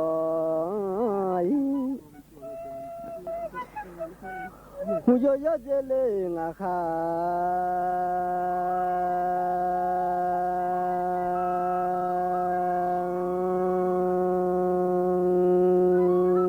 thì đôi khu lo phê thum đa ma đồ lúa nó khu lo chỉ num đồ đắng ya lúa ôi à từ ba mươi lo nô ti phù lo gan mà giang sớm mưa ye thì du mà ta mà giang ra du lê cơ à yêu là gà lo nu mơ mà ngơ ya phu giang du cơ à đồ phê ô bò mưa lẹ mơ mà ngơ ya lô mưa à phù lo cho mà đô đa ya giang à mà thì vô lô à đô à yêu à ôi ba sơ ba mưa mẹ số à mà đô ôi nó chỉ tiếc vô đô à ba sơ chế phiếu ôi sao mà mình chỉ vô đô à của chơi ra xa lên nhà mẹ số à mà gạo nó phù lo phép thung lê đa mà à đồ lúa nó cứ nên mà chỉ lo nó còn tôi ra mong lại họ à mong lại cho con cứ nghe ôm mẹ số à mà ya đủ đê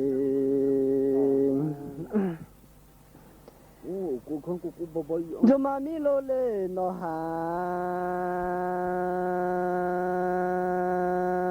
thì gà ôi สามากังมามีจอลองานนอกหา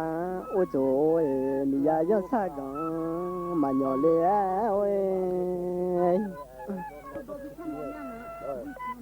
โอโจกังบาเลมามีจังโอ้ย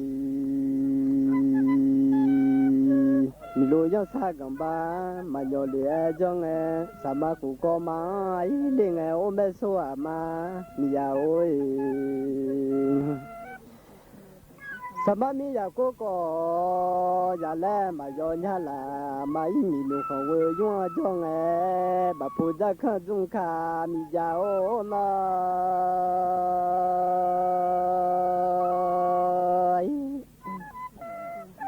โกโกเลอาเลบานามากาญาลาโกโกเลอาบานา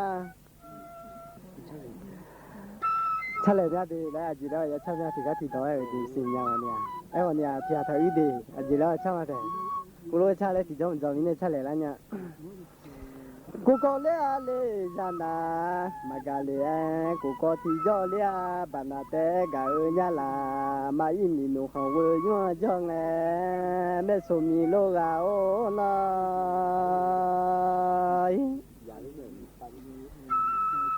กูก็ที่จอเลยเลียบานาเตกังชมมือยาบอมาที่สิเวมีนูเอวุพายอดกังมังเอสิเวมีมือที่จอมาจีดูเมโซอามายอมโอเอมีจามาโอเมโซอามาวิชาเอเกญาผู้อยู่ยอดจีบเอ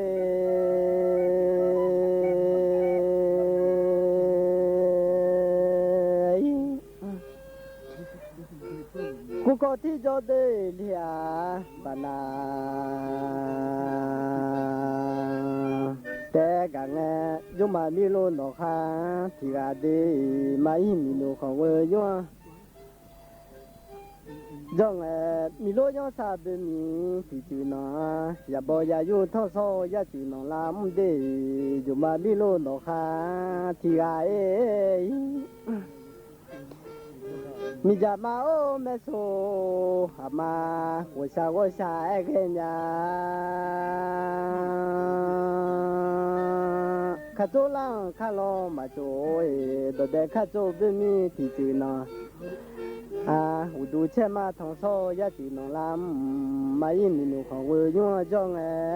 เมโซอามากาโอนอยโดเดนี่ก็ยอมอาชอบมีเบอร์โอ้ยมีโลอีเลดามาแค่มีโลยอเปียยอข้าข้อหอเมโซอามาโอโจยมีโลยอซาเลยอเปียยอชอหอเวลองาลากูจอนตุกุกาดูเชมามัมเดคาติจิมาเซอาชอกาโอเลยยอซาตุกุเลกังยาวิมากุมดอโดเดนียโมจิอาชอมีเบอสามาลุงยอซาอีเจกามือโอโจย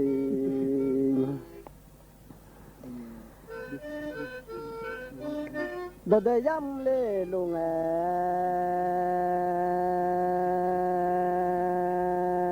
โดเพเบเกยัมลุงยัมเงบาลุงโดเพมาเบอาโดเดยัมยามาขมือมาดุมโดเดคาติจิมาเซอาชอบโอเลอุจุยอเปียเลยอขามาขอเบลกังยอเปียลุงยองรอมาซาโดเดยอซาแขมานึกมือมามุมยาสัญญาหมอชอบที่เบอร์อาดุเชสุมยอลาก็ลาเนี่ยมึงโอโจยโดเดยอซาเลชิงอากูก็ลาเนี่ยโดบาเซบามีเมโซอามาชดทองอายาจอมีใส่มาโจชบ้านมียากังชา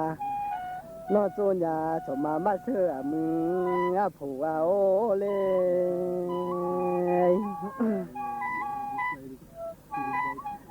đồ đêm mà bỏ lê sơ gì trong sông mà ôi sông mà lo chơi mà bỏ đèn cụ có lê bà na cụ có lê già na mà gà lê cụ có thì cho lê bà na gà bù đô mò chơi lê chung ya mà lô mò xô nung bù đô ya chơi bom hi ya ni thọ gỡ mà lên được ya là ngàn lê tì tì mà sơ cho gà ô nói mi lô nữ nữ chiêu mi lô mi bơ nữ chi nữ cô nữ phàm họ xe ôi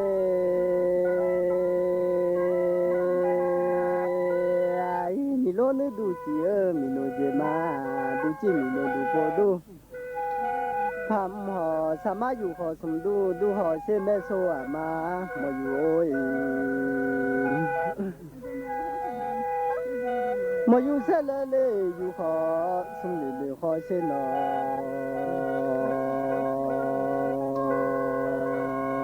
mi lô lê lê chiêu mi lô dê ma để khát tì tì lo nu mà sơ cho bò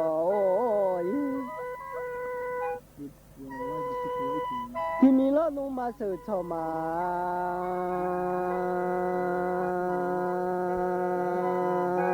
bà mi ô sa ma mi lô lô lê phu chơi sang em mẹ xóa mà gà ô nói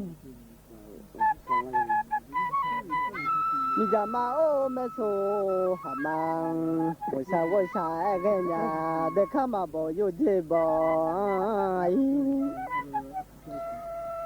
ya lô ngơ ba lê lô lê phong đà ya nghe nó ôi ya ya yo mơ ya ya lê nữ ya lô nó khá phong đà ôi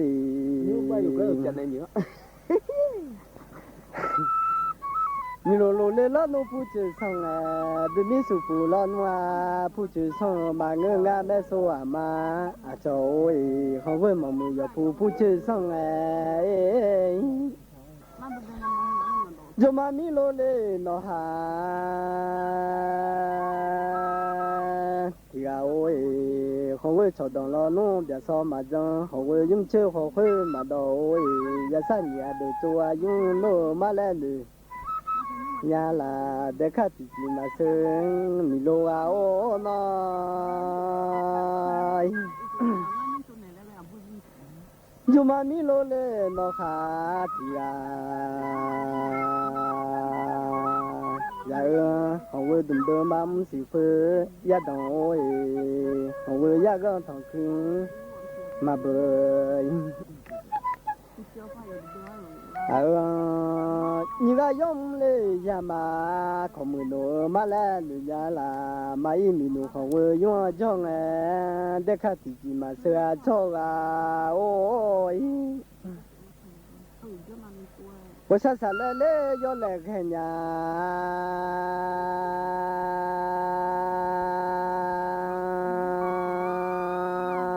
得看嘛包有几包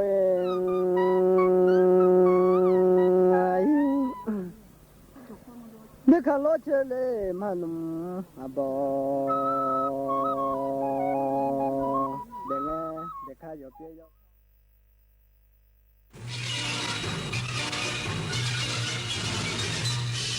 สถานีวิทยุกระจายเสียงแห่งประเทศไทยและเครือข่ายทั่วประเทศเสนอข่าวต้นชั่วโมงรู้เร็วรู้จริงเกาะติดทุกสถานการณ์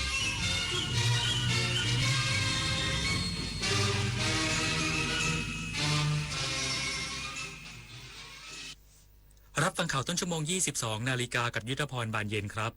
นายทักษิณชินวัตรเดินทางโดยเครื่องบินส่วนตัวไปประเทศสิงคโปร์ค่ำวันนี้อีกสักครู่กลับมาติดตามรายละเอียดครับตอนนี้ปัญหาบุหรี่ไฟฟ้าเข้าถึงง่ายมากและมีรูปแบบที่ดึงดูดใจเด็กๆโดยเฉพาะสารเสพติดเป็นภัยต่อชีวิตบุหรี่ไฟฟ้ามีสารพิษอันตรายต่อสมองที่กำลังพัฒนาของเด็กและเยาวชนอนาคตประเทศชาติจะพัฒนาอย่างมีคุณภาพร่วมปกป้องเด็กและเยาวชนจากบุหรี่ไฟฟ้าคนไทยไม่เอาบุหรี่ไฟฟ้าคนไทยไม่เอาบุหรี่ไฟฟ้าคนไทยไม่เอาบุหรี่ไฟฟ้า เนื่องในโอกาสวันคล้ายวันพระบรมราชสมภพครบ100 ปีพระบาทสมเด็จพระปรเมนทรมหาอนันทมหิดลพระอัฏฐมารามาธิบดินทร์รัฐบาลโดยสำนักงานปลัดสำนักนายกรัฐมนตรีร่วมกับวัดสุทัศน์เทพวรารามจัดพิธีเจริญพระพุทธมนต์ทำบุญตักบาตรและพิธีวางพุ่มดอกไม้ถวายราชสักการะในวันเสาร์ที่ 20 กันยายนนี้ณวัดสุทัศน์เทพวรารามพร้อมกิจกรรมเฉลิมพระเกียรติระหว่างวันที่ 20 ถึง 27 กันยายนเพื่อร่วมเทิดพระเกียรติและน้อมรำลึกในพระมหากรุณาธิคุณการกลับมาของการแสดงโขนมูลนิธิส่งเสริมศิลปาชีพจากวรรณกรรมเรื่องรามเกียรติ์ตอนสัตยาภาลีวานอนผู้กล้าหาญจะเกิดอะไรขึ้นกับพวกเขาสู่การแสดงโขนสุดยิ่งใหญ่โดยมูลนิธิส่งเสริมศิลปาชีพวันที่ 6 พฤศจิกายนถึง 8 ธันวาคม 2568 ณ ศูนย์วัฒนธรรมแห่งประเทศไทยเปิดให้จองบัตรได้แล้ววันนี้ที่ไทยทิกเก็ตเมเจอร์คุณเคยเป็นแบบนี้ไหมใช้เวลาอาบน้ำเป็นชั่วโมงเคยซื้ออาหารอย่างบ้าคลั่งแต่ก็กินไม่หมดจนเหลือทิ้งเคยซื้อเสื้อผ้าราคาไม่แพงแต่ซื้อบ่อยก็เคยหลงลืมที่จะปิดน้ำปิดไฟเมื่อไม่อยู่บ้านเคยเราอยากให้คุณหยุดกิจวัตรประจำวันที่เป็นการทำร้ายโลกช่วยกันรักษาและฟื้นฟูตั้งแต่เรื่องเล็กๆที่เริ่มได้ด้วยตัวเราอาจเป็นเรื่องใกล้ตัวที่สามารถทำได้ไม่ยากนายทักษิณชินวัตรอดีตนายกรัฐมนตรีเดินทางโดยเครื่องบินส่วนตัวไปประเทศสิงคโปร์เมื่อช่วงค่ำที่ผ่านมานายทักษิณชินวัตรอดีตนายกรัฐมนตรีได้เดินทางไปที่อาคาร MJS ดอนเมืองและแจ้งกับตำรวจตรวจคนเข้าเมืองหรือตม.และศุลกากรขอเดินทางไปประเทศสิงคโปร์เนื่องจากมีนัดคุยธุรกิจที่ประเทศสิงคโปร์และจะเดินทางกลับประเทศไทยวันพรุ่งนี้โดยเบื้องต้นเจ้าหน้าที่ไม่อนุญาตให้นายทักษิณเดินทางออกนอกประเทศและกักตัวไว้เนื่องจากนายทักษิณถูกห้ามเดินทางออกนอกประเทศในคดีตามประมวลกฎหมายอาญามาตรา 112 แต่เมื่อตรวจสอบแล้วคดีดังกล่าวศาลยกฟ้องไปแล้วจากนั้นนายทักษิณได้รับอนุญาตเดินทางออกนอกประเทศได้ซึ่งล่าสุดนายทักษิณสามารถเดินทางออกไปยังประเทศสิงคโปร์ได้แล้วชวิสาปทุมมารายงานคณะกรรมการบริหารจัดการห่วงโซ่การผลิตกุ้งทะเลและผลิตภัณฑ์ยกระดับการแก้ปัญหาอุตสาหกรรมกุ้งทะเลเป็นวาระแห่งชาติพร้อมอนุมัติโครงการนำร่องส่งเสริมการติดตั้งโซลาร์เซลล์ในฟาร์มกุ้งกว่า 1,000 แห่งทั่วประเทศลดต้นทุนด้านพลังงานสร้างความยั่งยืนให้อุตสาหกรรมกุ้งไทยนายบัญชาสุขแก้วอธิบดีกรมประมงเป็นประธานการประชุมคณะกรรมการบริหารจัดการห่วงโซ่การผลิตกุ้งทะเลและผลิตภัณฑ์เปิดเผยว่าเพื่อกำหนดยุทธศาสตร์และแนวทางการแก้ไขปัญหาที่อุตสาหกรรมกุ้งทะเลกำลังเผชิญรวมถึงการปรับตัวต่อความท้าทายจากมาตรการทางการค้าในตลาดสากลที่ประชุมจึงได้มีมติในการเห็นชอบหลักการแผนปฏิบัติการเพื่อยกระดับการแก้ไขปัญหากุ้งทะเลเป็นวาระแห่งชาติปี 2569 ถึง 2570 ซึ่งเป็นแผนแม่บทที่จะบูรณาการการทำงานของทุกหน่วยงานเพื่อแก้ไขปัญหาอย่างครบวงจรและเป็นรูปธรรมตลอดจนการสร้างแบรนด์และเพิ่มศักยภาพการส่งออกนอกจากนี้ที่ประชุมยังได้อนุมัติในหลักการให้เสนอโครงการส่งเสริมการใช้พลังงานทางเลือกในฟาร์มกุ้งทะเลโดยมีเป้าหมายส่งเสริมการติดตั้งระบบโซลาร์เซลล์ในฟาร์มกุ้งทะเลนำร่อง 1,000 แห่งใน 35 จังหวัดทั่วประเทศเพื่อแก้ไขปัญหาด้านต้นทุนการเลี้ยงและเป็นการส่งเสริมการผลิตกุ้งที่เป็นมิตรต่อสิ่งแวดล้อมซึ่งจะยกระดับมาตรฐานการผลิตกุ้งทะเลของไทยให้เป็นมิตรต่อสิ่งแวดล้อมและมีความยั่งยืนศัพทวีศรีวิบูลย์รายงานจังหวัดสุราษฎร์ธานีเปิดโครงการช่วยเหลือผู้เสพผู้ติดยาเสพติดศูนย์ฟื้นฟูสภาพทางสังคมประจำปี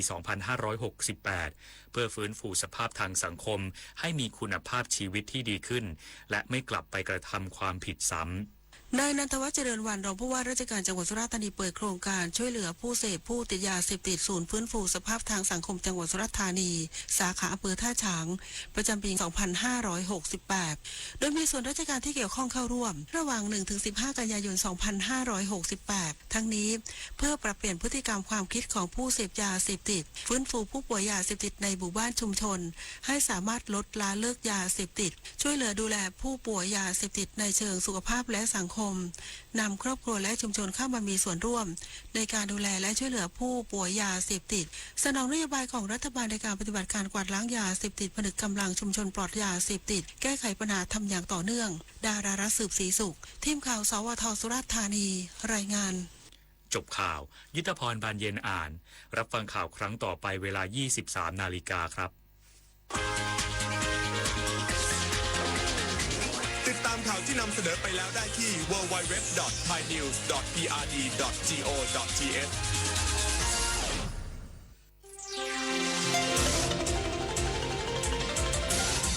วิทยุแห่งไทย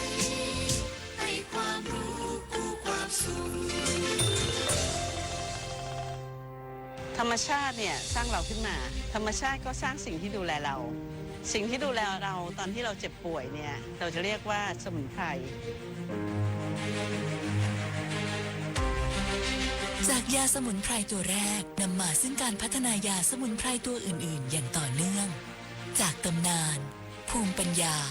สู่นวัตกรรมแปรรูปเป็นผลิตภัณฑ์ที่มีคุณค่าต่อผู้บริโภคผลิตภัณฑ์ของอภัยภูเบศรต้องไว้ใจได้มีมาตรฐานการผลิตที่เป็นสากลวันนี้อภัยภูเบศรได้รับคัดเลือกจากภาครัฐให้เป็นวิสาหกิจเพื่อสังคมเราจะเป็นพลังที่สร้างสรรค์สิ่งดีงามเราจะดูแลเพื่อนมนุษย์และธรรมชาติเราจะเป็นพลังแห่งตำนานสมุนไพรไทยครับสวัสดีครับคุณผู้ฟังเจอกันชั่วโมงที่2ของวิทยุแห่งประเทศไทยให้ความรู้คู่ความสุข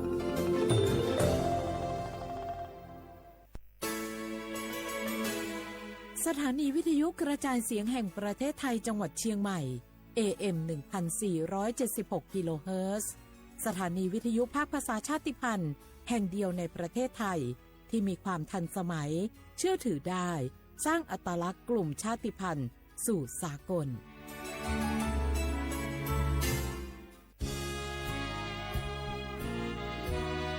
พระบารมีปกเกล้าเพื่อปวงชนชาวไทยจากพระราชกรณียกิจนานับประการที่พระบาทสมเด็จพระเจ้าอยู่หัวและพระบรมวงศานุวงศ์ทรงทุ่มเทพระวรกายทรงงานอย่างไม่เหน็ดเหนื่อยเพื่อประโยชน์สุขของประสบนิกรจากโครงการหลวงสู่การพัฒนาแหล่งน้ำส่งเสริมการศึกษาและด้านสาธารณสุขที่มุ่งเน้นการพึ่งพาตนเองและการพัฒนาอย่างยั่งยืนทุกย่างพระบาทคือการทรงงานทุกพระราชดำริคือพลังแห่งการพัฒนาเพราะประชาชนคือหัวใจของแผ่นดินร่วมเสริมสร้างความรักในสถาบันหลักของชาติโดยสำนักงานประชาสัมพันธ์ที่ 3 กรมประชาสัมพันธ์คุณผู้ฟังคะทุกวันนี้มิจฉาชีพมาในรูปแบบใหม่ๆมากมายที่เราอาจคาดไม่ถึงผมเนี่ยก็เคยโดนมิจฉาชีพโทรมาบอกว่าเป็นเพื่อนสนิทแล้วขอยืมเงินโชคดีนะที่เพื่อนคนนั้นอยู่ด้วยกันกับผมเลยรอดหนูก็เพิ่งโดนโทรมาบอกว่าเป็นตำรวจบอกว่าหนูมีคดีเกี่ยวข้องกับยาเสพติดแล้วก็ต้องโอนเงินไปเพื่อเคลียร์คดีโชคดีที่ตั้งสติแล้วก็ตรวจสอบก่อนไม่อย่างนั้นเงินเก็บหนูคงหายหมดแน่ๆเลยหากมีคนอ้างว่าเป็นเจ้าหน้าที่หรือให้โอนเงินอย่ารีบเชื่อต้องตรวจสอบข้อมูลกับหน่วยงานโดยตรงห้ามโอนเงินหรือให้ข้อมูลส่วนตัวเด็ดขาดและอย่าลืมนะคะว่าถ้าหากพบข้อความหรือโทรศัพท์แปลกๆให้แจ้งเจ้าหน้าที่ที่สายด่วน191หรือ1599เพื่อช่วยกันป้องกันและหยุดยั้งมิจฉาชีพค่ะร่วมด้วยช่วยกันเฝ้าระวังภัยรู้ทันมิจฉาชีพเพื่อความปลอดภัยของทุกคนด้วยความปรารถนาดีจากสำนักงานประชาสัมพันธ์ที่ 3 กรมประชาสัมพันธ์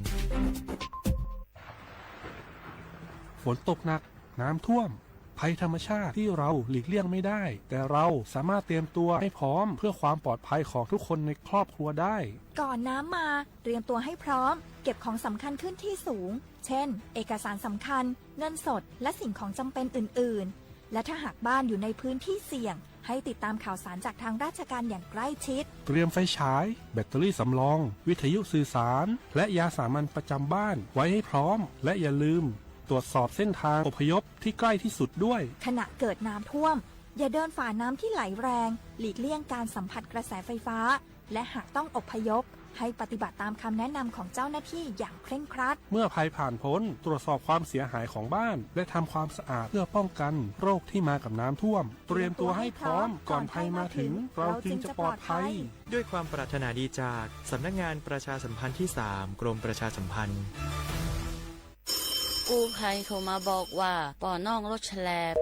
น้องบ่คิดบ่ฝันเลยว่าวันนั้นจะเป็นวันสุดท้าย ร้อยปันเหตุการณ์หลากหลายความสูญเสียบนท้องถนนบ่มีระยะปลอดภัยสำหรับคนบ่ใส่หมวกกันน็อก 69% หมวกกันน็อกช่วยลดความรุนแรงของการบาดเจ็บศีรษะและสมอง 39% หมวกกันน็อกช่วยลดความเสี่ยงในการเสียชีวิตของคนขับและคนซ้อนท้าย ปีครับน้องขอให้ปีขี่รถปลอดภัยถูกวินัยจราจรใส่หมวกกันน็อกทุกครั้งตัวนะครับ อย่าปล่อยให้คำขอนี้เป็นแค่ลมปากมาร่วมใจกันลดอุบัติเหตุความสูญเสียโดยการใส่หมวกกันน็อกบ่ว่าจะขับตั้งใกล้ตั้งไกลเพื่อลดความเสี่ยงเพิ่มความปลอดภัยให้กับตัวเฮาและก็คนที่เฮาฮักตัวนะครับด้วยความปรารถนาดีจากสำนักงานประชาสัมพันธ์ที่ 3 กรมประชาสัมพันธ์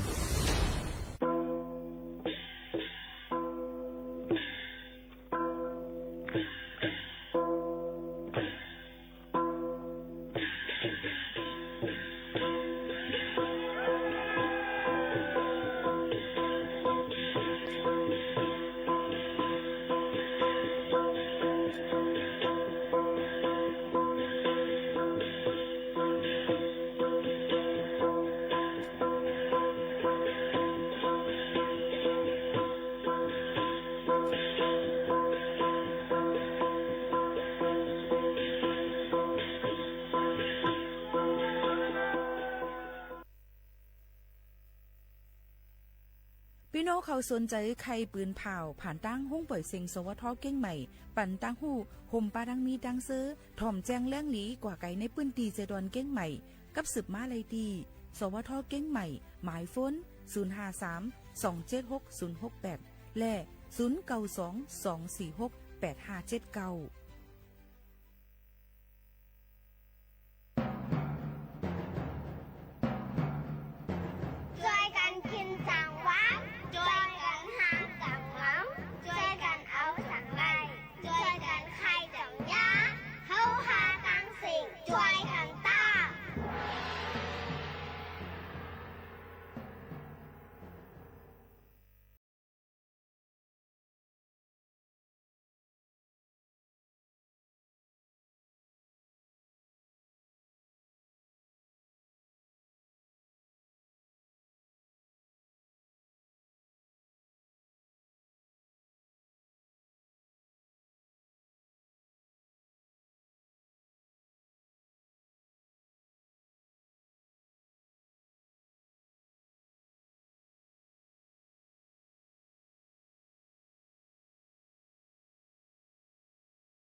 ผู้ยินถ่อมเฮาคาดังเสียงกูกอกูก้นค่ะชบกันที่นักตอนการห้องปล่อยเสียงสวทเก้งใหม่ AM 147กิโลเฮิรตซ์กูวันชบกันในตอนการข่าวยามภาษาความใดในตอนการเฮาคาที่ไหนอยู่เป็นอุ้ยก็อ้อยเซจำกันจอมข่าวหมูข่าวนุ่นสุภาวันเชื้อสารวินเป็นอุ้ยก็อ้อยเซปอแม่ปีน้องๆเฮาข่าวคาอ้อวันเมื่อในถึงมาในวันพัดที่4เดือนธันวาคม2เฮงปลาย25ปีใต้2เฮง1ปากปลาย19ปีก็จาก1เฮง3ปากปลาย87คู่เป็นเลือน10เหม่อ12คำในวันเมื่อในสี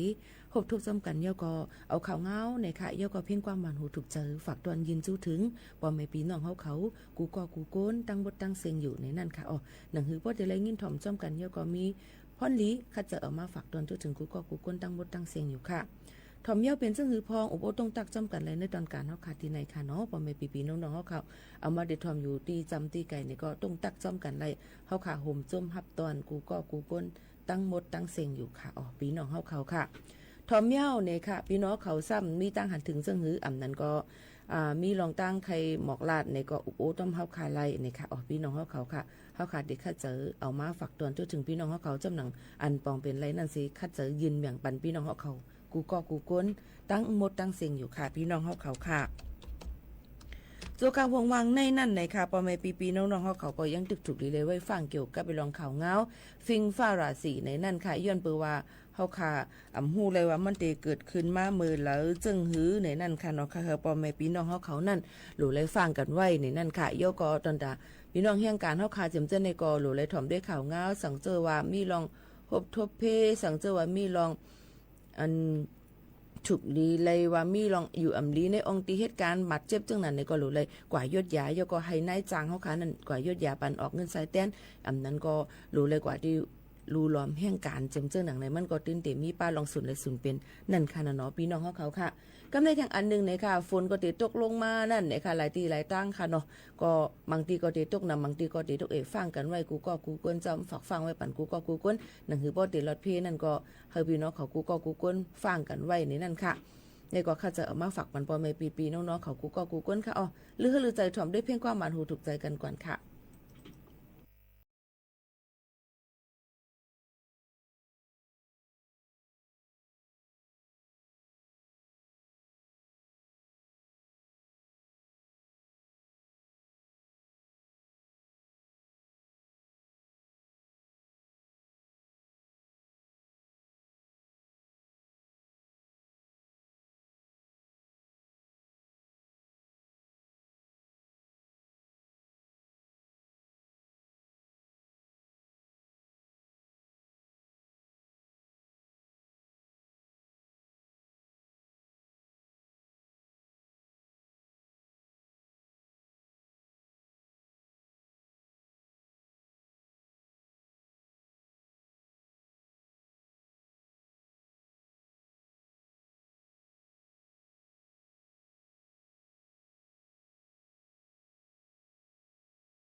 ถ่อมกับพิ้งกว่ามานูถูกเจอฝากตอนยินจู้ถึงปอแม่ปีๆน้องๆเขาในตอนการเฮาคาตีในค่ะปอแม่ปีๆน้องๆเขาถ่อมเมี่ยวเนี่ยก็ให้มีลองตั้งซื้อเจอกันในนั่นค่ะปอแม่ปีน้องเขาค่ะวังในก็เตเลยหันว่าในค่ะหลายองตีเปิ้นตี้ยอบในค่ะน้องเกี่ยวกับไปลองยาเมากำกูสำเซนเปิงในนั่นค่ะยก็เฮียงการยันเมืองจำจะในพี่น้องเขาก็รู้เลยฟังอยู่ฟังกินกันค่ะหนังคือพอดีลอดเพนั่นในค่ะเอาเยาก็แทงลองนึงนั่นในค่ะลีไม่เจอตอนตาลูกอ่อนอายุเตี่ยมเลย6 ปีนั่นในค่ะอุ้ยก็อุ้ยเซนั่นในก็เอาปันลูกอ่อนกว่านี่ค่ะตั้งปอของจึงไทยในนำเลยเซเปิ้นปันลูกอ่อนสูตรเลียนยาไฟฟ้าพอดนั่นค่ะนะเนาะปอแม่พี่น้องเขาค่ะไผมอยาเขาก็มากดแจดกดทัดด้วยในลูกอ่อนอสักเตี่ยมหรือ6 ปีก็มีค่ะย้อนเลยลองว่าฮู้ว่าเป็นจังคือเปิ้นใจเฮียงก็เฮ็ดกว่าให้นั่นเหี่ยวและย้อนเปิ้นจังนั้นเสมีลองตั้งอันไม่เจอเต้ๆย่อก็ได้จ้างให้ได้ลูกอ่อนในเจอลองตั้งถูกเมียนยก็จังเป็นเพศตอนตาป้ายอยู่ลีเทียงในนั่นค่ะก็เปิ้นนั่นแหละพังหังพอดอันว่าเนี่ยมันได้มีเหมือนหนังว่าหังตุ๊กตุกตาอ่อนหลายๆลองและอันจุงจันเจอลูกอ่อนป้านั่นสิเลยเพราะว่าเลยสูบเลยนั่นกว่าเย้าในตีจังให้ได้ลูกอ่อนนั่นเจอปิดเจอปอดถึงอสักสายใจเลยค่ะนี่ก็เอามาฝากฟังไว้ปันว่าแม่พี่น้องเขามันใจแฟชั่นมันใจว่าลองลีมันเป็นลองอันนำลีเลยเป็นยาเมากำอันนึงในเคย้อนฝากฟังไว้ปันว่าแม่พี่น้องเขากูก็กูก้นเจิงหนังในค่ะ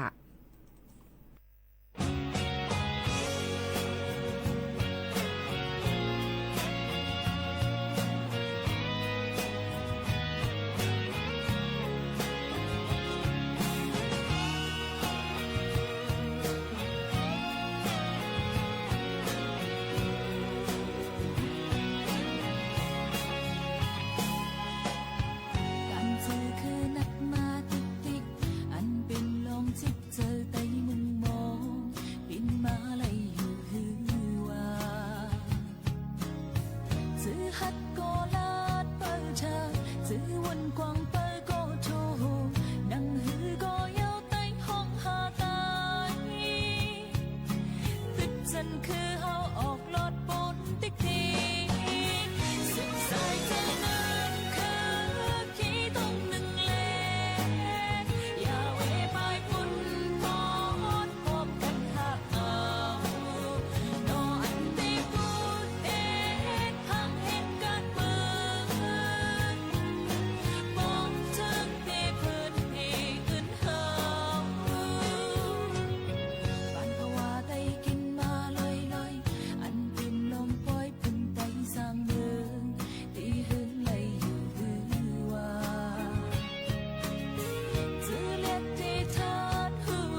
อ๋อค่ะทอมกับเพียงความเยี่ยวเนี่ยค่ะกำในเฮาค่ะมาด้วยมือเป็นเพ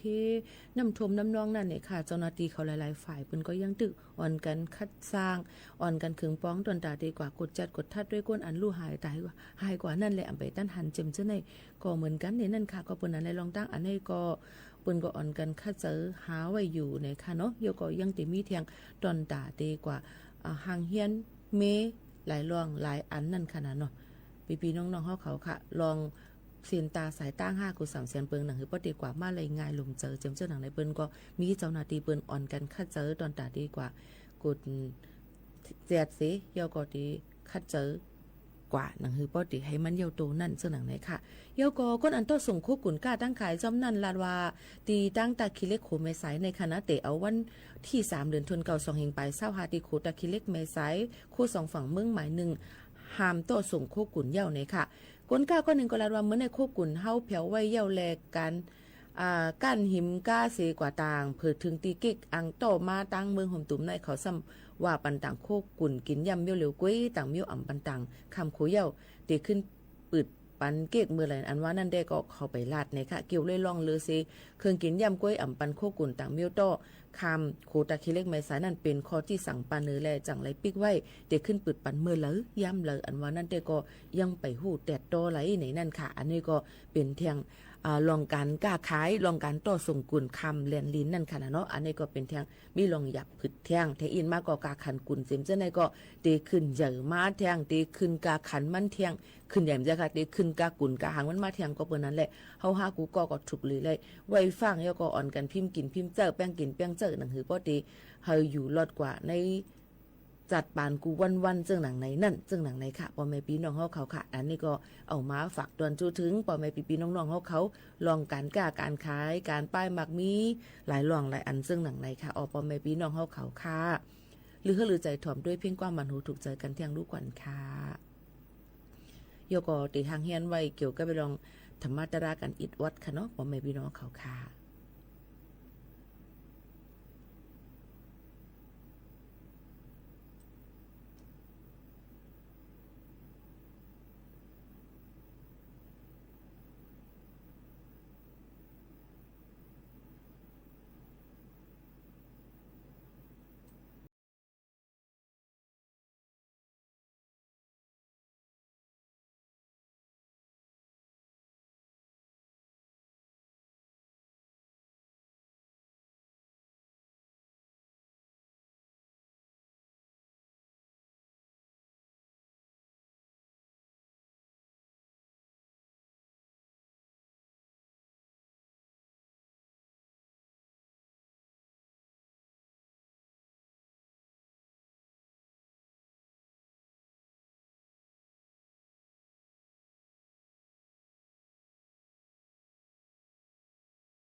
คืนย้อนพร้อมย้อนงินงงลินธรรมะเทศนา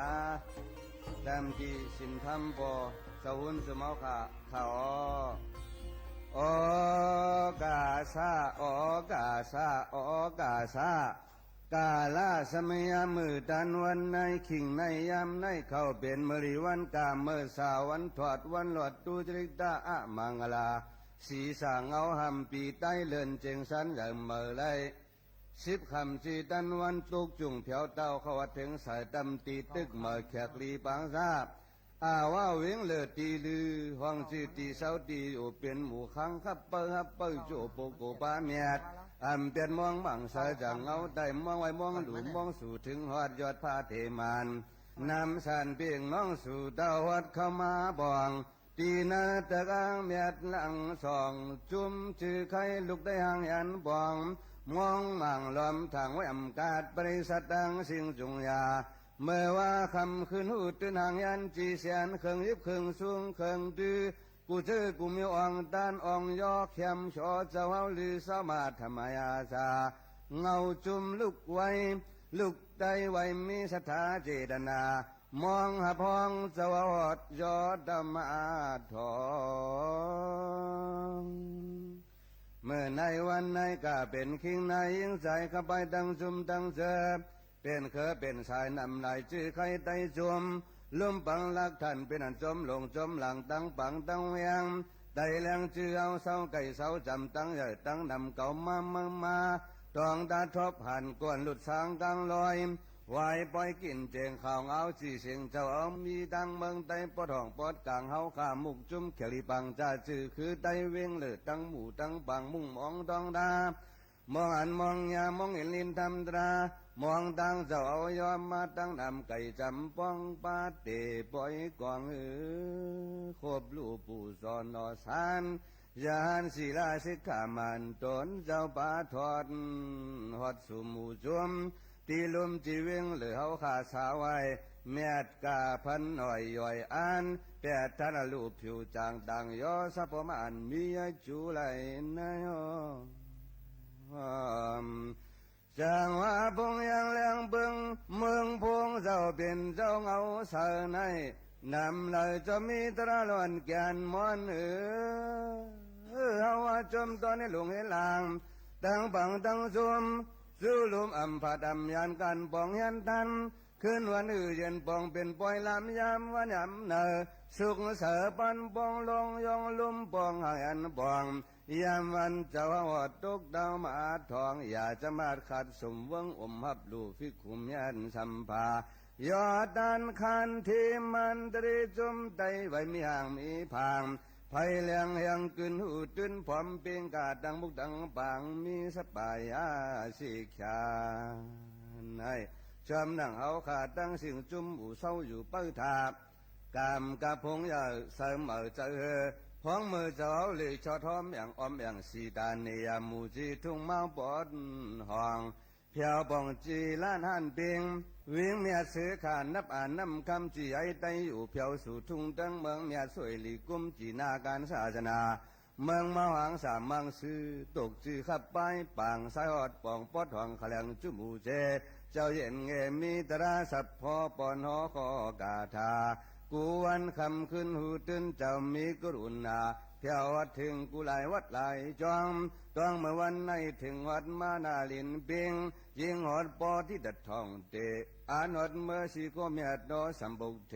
มีไว้หึงยืนขึ้นปองมาลือกึดย่างทางเสาขึ้นหอดมาลือกึดย่างทางเสาเฮาผิดบางไว้สาวันเปียงเฟียงสีเจียงอ่องอยู่สร้างมีเหกมีหานหับห้องไว้จูอัดทูจองยันตาจอนยันปายานเจ้าเสือสานเมื่อในเอาขาดดังเสียงวันยาเพียวเสมาวัดดำดิเมียดอดคู่ผ้าสบายามีกุงจุงหลังตั้งเสียงกุงในร่างเครื่องเสมอป้องเสวยวิซาฐานะนายเขาตั้งบุกตั้งหมู่เสือผิวอสาและอยากกัดจังห่างเครื่องของหมอกฟุตออกเจนาชัดถาปนตาปังเสาเงาขำจบปีที่เนตสักขวาและงักจองบ่าขับไปห่างยันจีเซียนที่หอตราธรรมเทศนา คำเจ้าเป็นเจ้าหุ่นจุมเฮาเลยย้อยขึ้นเงาจืนโจมสงอ่อนยามมาเก่าไล่เผาพระธรรมาทปริสันมีจวงตีหน้าห้องคันพงจีสิงปัดกิ่งดังโหลกิ่งในยามในกาจือสู่เก่าเฮาว่าดังจุมดังจึงกินซื้อจุมจอมหงเอาเจ้าเอาเวทลงเฮ็ดหลังดังปังดังเวียงไผ่เลี้ยงเปิงใส่น้ำและนิ่มตัวมีคิงใจยิงคิงนายขับไปดังปอยดังบางขานกลางตึกอ่างวังโทเปิงอิงอากูเจ้าเอาตั้งดำเสาจำย้อนตุงย้อนงินลิ้นแถมดาราชื่อเอาชื่อหาตั้งดำชื่อมาแขนต่อเจ้าวังปั่นดำทาตราน้ำสีตาเตสนามเมียงวังปงเจ้าหนอเฮือถอกบอกยาตราหลอนมอนฝ่าสาจงคำเจ้าเมตตาส่งปนเอาคาก้มหน้าตุงถวามก่อมพังเส้นดังมักก็ป่องถึงง่ายปลายผาดขาดปอติกถอกุ่มนองเธอป่องส่องใส่จินเฮิงที่เมืองนิกปานสู่ถึงหอดทอดมานยานกลางกูคุณกูนางป่องเผียวที่เผียวว่าตั้งหมู่อยู่เศร้ากาสู่กาเฮายกมือตื้อคือตึกฐานตึงหิมเจ้าเมียดเงากุ่งบนอลังกาตั้งหมู่อยู่เศร้ากาสู่กาเฮายกมือตื้อคือตึกฐานตึงหิมเจ้าเมียดเงากุ่งบนอลังกากันนั้นบนดามุนเอ่ยมุนนอสาธุสาธุอ๋อค่ะนี่ก็เป็นธรรมดาเอามาฝากตอนทุกถึงพ่อแม่พี่น้องเขาในนั่นค่ะให้เลยยินถ่อมจอมกันในตอนการเฮาคาเนี่ยค่ะหนังหือบ่ได้เจอกัดใจเย็นหนังหือบ่ได้เลยห่างไกลรถพี่เข็นนั่นนะคะบางปอกบางหรือมานั่นป้อเฮาคากลุ่มเจอไม่ใจห่างกว่าในเฮาคาได้เฮ็ดห่างกว่าโกจังมีลองลู่ซุ้มก็ปานนั้นแหละใครเอาธรรมดาเอามาฝากตอนทุกถึงพ่อแม่พี่น้องเขาเยาก็หับถ่อมเลยกูวันอาทิตย์คณะธรรมดาและตั้งความปานเก่าก็ได้เป็นกูวันเสาจังหนังไหนค่ะพ่อแม่พี่น้องเขาอยู่ก็วันจันทร์อังคารในเนี่ยค่ะเฮาคาได้ดังฐานะก่อกับสืบข่าวที่3นั่นขนาดเนาะเป็นก็ดีอ่อนกันกว่าคบทบอุบกลุ่มกันมีปางกลุ่มนั่นค่ะก็เป็นอะไร8-9นาทีและอัดเสียงไว้ใกล้ขนาพี่น้องเขาค่ะเต็มเลยไลฟ์แต่ไลฟ์เหมือนเก่าใกล้กาเฮาค่ะดีกว่าเหตุการณ์ก็เป็นนั้นแหละก่อนมาฝากไว้ปันพ่อแม่พี่น้องเฮาค่ะนั่นก่อนกำมาถือว่าอำพันหลายวันอำเหตุการณ์ยาว5อำเจอว่าอำเหตุการณ์ค่ะอำพันแน่นึงว่าเหตุการณ์อยู่ใกล้กับว่าพบกันนำหน้าในมันเต็มจังใกล้หันกันจึงในคันนี้พ่อแม่พี่น้องเขาค่ะอันนี้ก็เอามาฝากตอนฮาลิงินถ่อมจ้อมกันในตอนการเฮาค่ะจึงหนังไหนค่ะอย่าลืมค่ะนะในโซกาวงวังในหลู่หลอมถึงป้ายอยู่ลีกันตะซีเอามาได้เป็นตั้งเป็นตีลูกตียุ่งมาเอามาได้เป็นตั้งเป็นเกี่ยวกับไปลองตั้งเป็นไข้หนาวตั้งเป็นโควิด19ตั้งเป็น HIV ตั้งเป็นตั้งเป็นแกนซาตั้งเป็นกูซ้ำเส้นเปิงยังตึกแพร่ล่ำกันอยู่เฮาค่ะกูก็กูก้นก็หลู่เลยฟังกันไว้ยก็เฮกังหลู่เลยฮักตัวเจ้าเก่านำค่ะพี่น้องเขาหนังคือบ่ได้ลดพี่กูซ้ำเส้นเปิงนั่นซึ่งหนังไหนค่ะฝากตอนทุกถึงกันซึ่งหนังไหน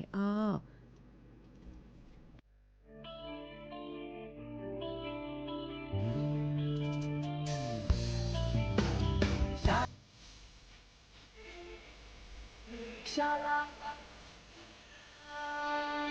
ชาลาลาลาลาลา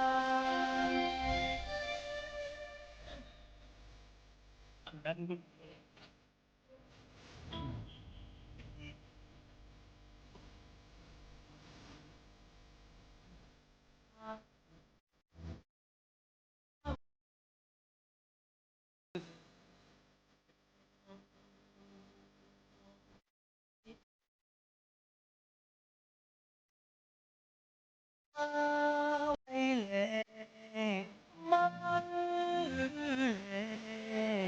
เอากันจังหวะ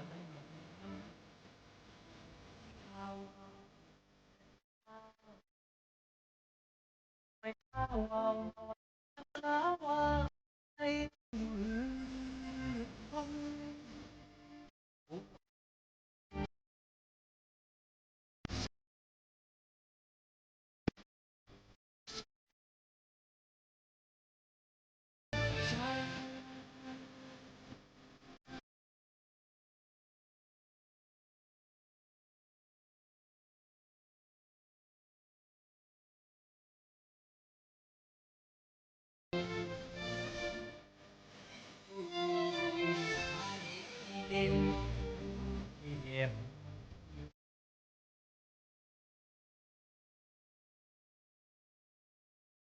大後世，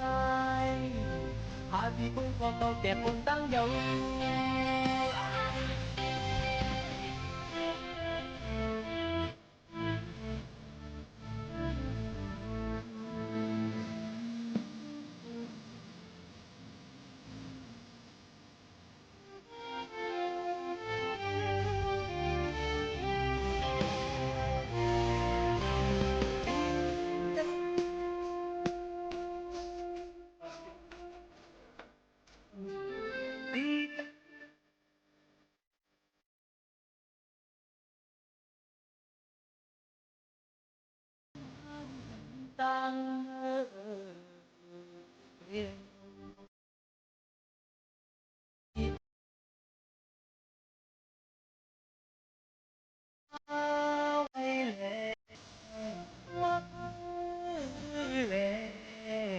Hầu anh canh còn lại một năm lớnอย่าไปนั่นปล่อยก้าวที่น้ำตาไอ้อ้วนเด็กงูเล็กเอิงกู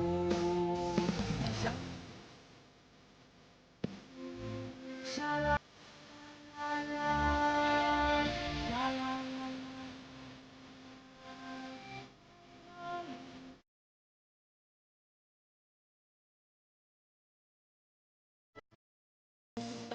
mai dầu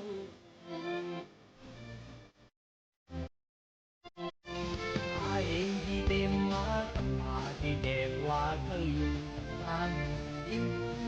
ngày hao hai tình thương ngày hao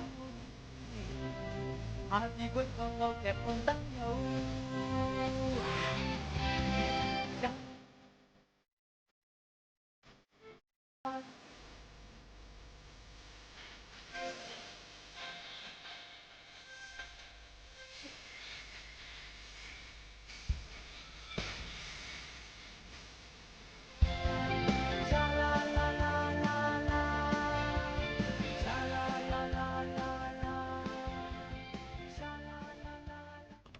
ค่ะพี่น้องเขาค่ะอย่าลืมค่ะเนาะตอนแต่พี่น้องแห่งการยันเมืองเขานั่นนะคะหรืออะไร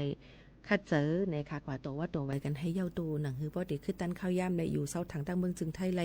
ง่ายลมเจอในนั่นค่ะเย้าก็ฟังกันไว้ลองก้นหยอกแหลนค่ะเนาะก้นหยอกแหลนเอามาได้เป็นผ่ายออนไลน์เอามาได้เป็นผ่ายลองการเรียนการต่อร่วงการกุศลแสนปึงและการหยอกเล่นเอาเงินเอาขากว่าจำซึ่งในเฮาคาหรือเลยฟังไว้เยอะก็อย่าไปลาลิยุ่มเจอเพลเลยง่ายๆนะคะเนาะลองวัดลองไว้ก็เหมือนกันพี่น้องเขาฟังกันไว้จ้อมในเฮากูน่ะฟังไว้แค่เฉยๆไว้ฟังค่ะเนาะให้กูก็กูก้นฟังกันไว้จ้อมในค่ะตอนด่านในวันเมื่อในเขามีหมู่ขนุนเดี๋ยวฝากไว้ปันเพียงความหวานหูถูกใจเสเดี๋ยวผัดยันพี่น้องเขาเมื่อกว่าก่อนเหี้ยวค่ะส่งขึ้นมาโฮมาทบจ้อมกันแทงในตอนการเฮาค่ะกูวันๆข่าวยาม 10 โมงถึง 11 โมงกลางในกลางค่ำนะคะอ๋อเมื่อในม่อนๆค่ะขอบใจค่ะ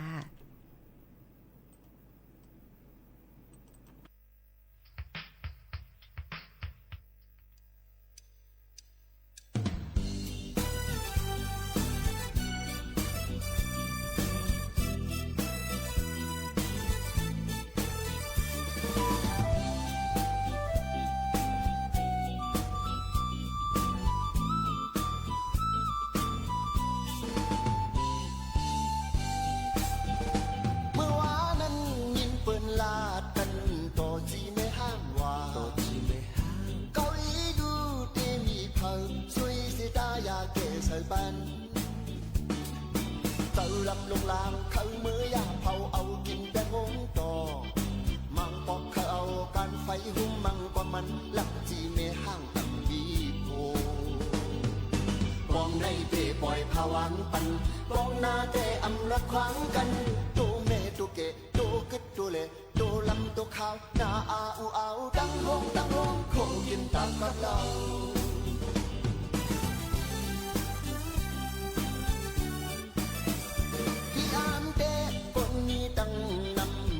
จีในห้างว่า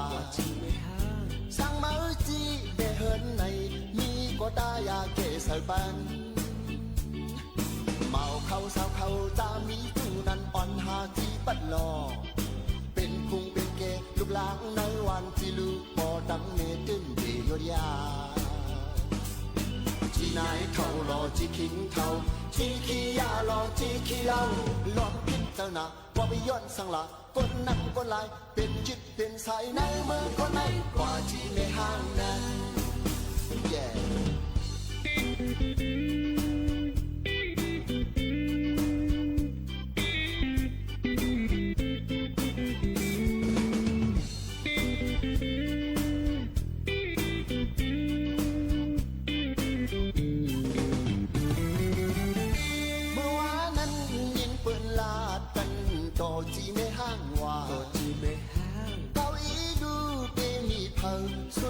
ta ya kể sợi ban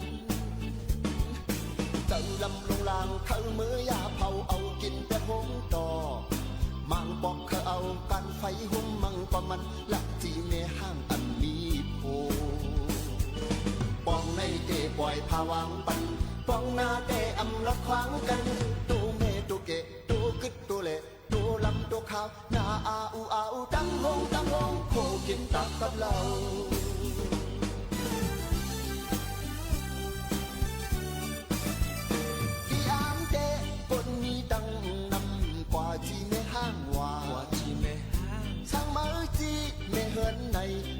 ก็ตายาเกสรปันเมาเข้าสาวเขาจะมีจูนันอ่อนหาจีปันหลอกเป็นพุงเป็นเกศลูกหลางนางวันที่ลูปอดังเนตึนที่ยดยาที่ไหนเท่ารอจีคิงเท่าจีขี้ยารอจีขี้เหล้าลองคิดเจ้าหน้าก็ไม่ย้อนสังละคนนำคนลายเป็นจิตเป็นสายในมือคนไหนกว่าที่ไม่ห่างนั้นyeah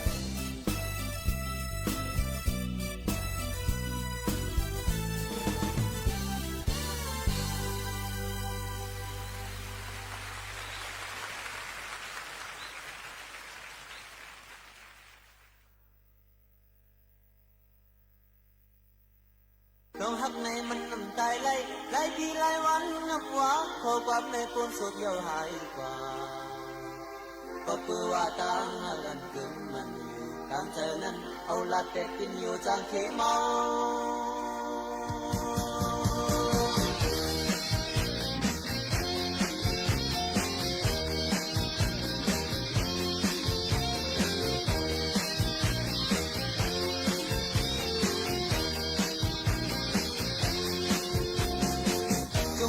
พอเลยไปอยู่จอมกันอยู่ใน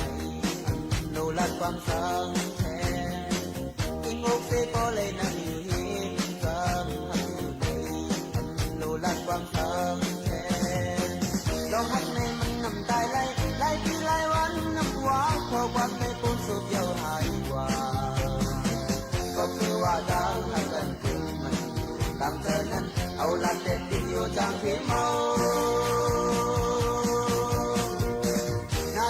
พอเลยให้อยู่เนินดาอยู่ในทำโนรักความสังแท้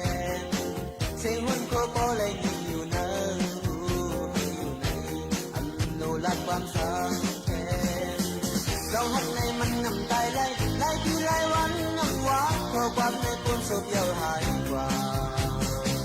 ก็เพื่อว่าตามหักกันเกิดมันตามเธอนั้นเอาลัดเด็ดกินอยู่จางเขียเมา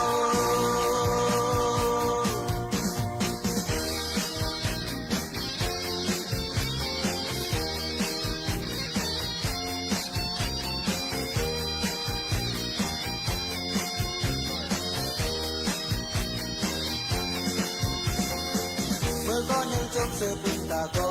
หนึ่งหักอยู่ในโนรัดความสังแท้เมื่อก็ยังจบน้ำตาตาก็หนึ่งหักอยู่ในโนรัดความสังแท้เราหักในมันน้ำตายไหลพี่ไหลวันน้ำหวานขอความในปนสุดเยาหายกว่าก็เพื่อว่าทางให้กันถึงมันตามเธอนั้นเอาลัดเด็ดกินอยู่จางเขเมาพอเลยไปอยู่จอมกันทำอยู่ในโนรักความสังแท้ถึงอกเสพอเลยนั่งอยู่หินกำทำอยู่ในโนรักความสังแท้นายุ่งโคพอเลยให้อยู่ในดาทำอยู่ใน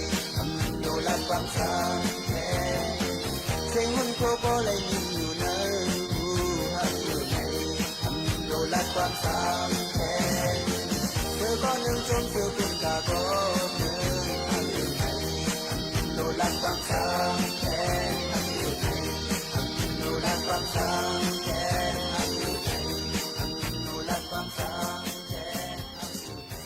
ทำโลลัดความสร้างแท้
สถานีวิทยุกระจายเสียงแห่งประเทศไทยและเครือข่ายทั่วประเทศเสนอข่าวต้นชั่วโมง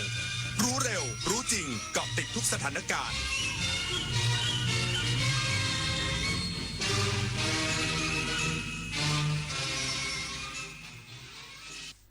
รับฟังข่าวต้นชั่วโมง 23 นาฬิกากับยุทธพรบานเย็นครับกระทรวงแรงงานเปิดโครงการรวมพลังคนพันเอสสร้างเครือข่าย Safety Network อีกสักครู่กลับมาติดตามรายละเอียดครับความใส่ใจเข้าใจของครอบครัวและสถานศึกษาคือภูมิคุ้มกันสำคัญในการที่จะหยุดปัญหาท้องไม่พร้อมได้ร่วมป้องกันการตั้งครรภ์ในเด็กและเยาวชนด้วยการสร้างความรู้ให้เด็กได้เข้าใจและตระหนักในคุณค่าของตัวเองมีเป้าหมายชีวิตมีทักษะที่จะปฏิเสธและหลีกเลี่ยงป้องกันได้อย่างถูกต้องเพื่อหยุดปัญหาท้องไม่พร้อม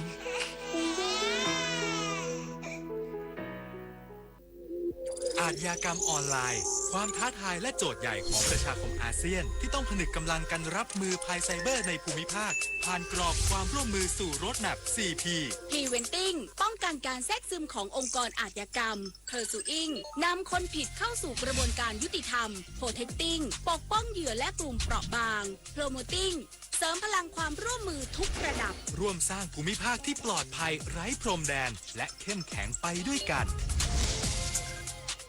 อายุเข้าเลข 6 แล้วจะเริ่มต้นอาชีพใหม่ได้ไหมนะได้สิครับผู้สูงอายุ60ปีขึ้นไปที่ยังมีไฟสามารถกู้ยืมเงินทุนประกอบอาชีพกับกองทุนผู้สูงอายุได้ไม่เกิน 30,000 บาทต่อคนหรือ 100,000 บาทต่อกลุ่มผ่อน3 ปีไม่มีดอกเบี้ยพร้อมก้าวสู่การเริ่มต้นอีกครั้งอย่างมั่นคงดีจังเลยแบบนี้จะได้เปิดร้านเล็กๆอย่างที่ฝันไว้สักทีเงินทุนปลอดดอกเบี้ยกับกองทุนผู้สูงอายุสอบถามเพิ่มเติมได้ที่กรมกิจการผู้สูงอายุ1300เยาวชนคือพลังสำคัญในการขับเคลื่อนอาเซียนไปข้างหน้าประเทศไทยพร้อมสนับสนุนเครือข่ายเยาวชนอาเซียนให้แข็งแรงเป็นมิตรและรวมพลังด้วยการสนับสนุนเครื่องมือดิจิทัลและพื้นที่ให้เยาวชนได้แสดงออกลงทุนในโครงการพัฒนาเยาวชนสนับสนุนความร่วมมือข้ามพรมแดนและส่งเสริมการเข้าถึงการศึกษาทักษะสำหรับอนาคตอย่างเท่าเทียมเยาวชนอาเซียนคือพลังสร้างอนาคตกระทรวงแรงงานเปิดโครงการรวมพลังคนพันเอสภายใต้หัวข้อ Safety Network เพื่ออนาคตความปลอดภัยของประเทศไทยเพื่อสร้างวัฒนธรรมความปลอดภัยและสร้างเครือข่าย Safety Network นายจักรพงศ์สุมเมธโชติเมธาที่ปรึกษารัฐมนตรีว่าการกระทรวงแรงงานเปิดโครงการรวมพลังคนพัน S ภายใต้หัวข้อ Safety Network เพื่ออนาคตความปลอดภัยของประเทศไทยพร้อมย้ำว่ากระทรวงแรงงานให้ความสำคัญกับการขับเคลื่อนโครงการ Safety Thailand ด้วยการเคร่งครัดบังคับใช้กฎหมายสร้างองค์ความรู้และพัฒนากลไกภาคีเครือข่ายเพื่อมุ่งสู่เป้าหมายการลดการประสบอันตรายจากการทำงานกรณีร้ายแรงซึ่งการดำเนินโครงการรวมพลังคนพัน S จะเป็นกลไกสำคัญที่จะกระตุ้นและสร้างความร่วมมือทุกภาคส่วนในการยกระดับมาตรฐานความปลอดภัยแรงงานไทยเพราะการสร้างวัฒนธรรมความปลอดภัยไม่ใช่เพียงแค่การปฏิบัติตามกฎหมายแต่คือการสร้างคุณภาพชีวิตที่ดีให้แก่ผู้ใช้แรงงานในทุกอาชีพด้านเรือเอกสารโรจน์คมคายอธิบดีกรมสวัสดิการและคุ้มครองแรงงานกล่าวว่ากลุ่มคนพัน S หมายถึงบุคคลหรือองค์กรที่มีคุณสมบัติจริงใจ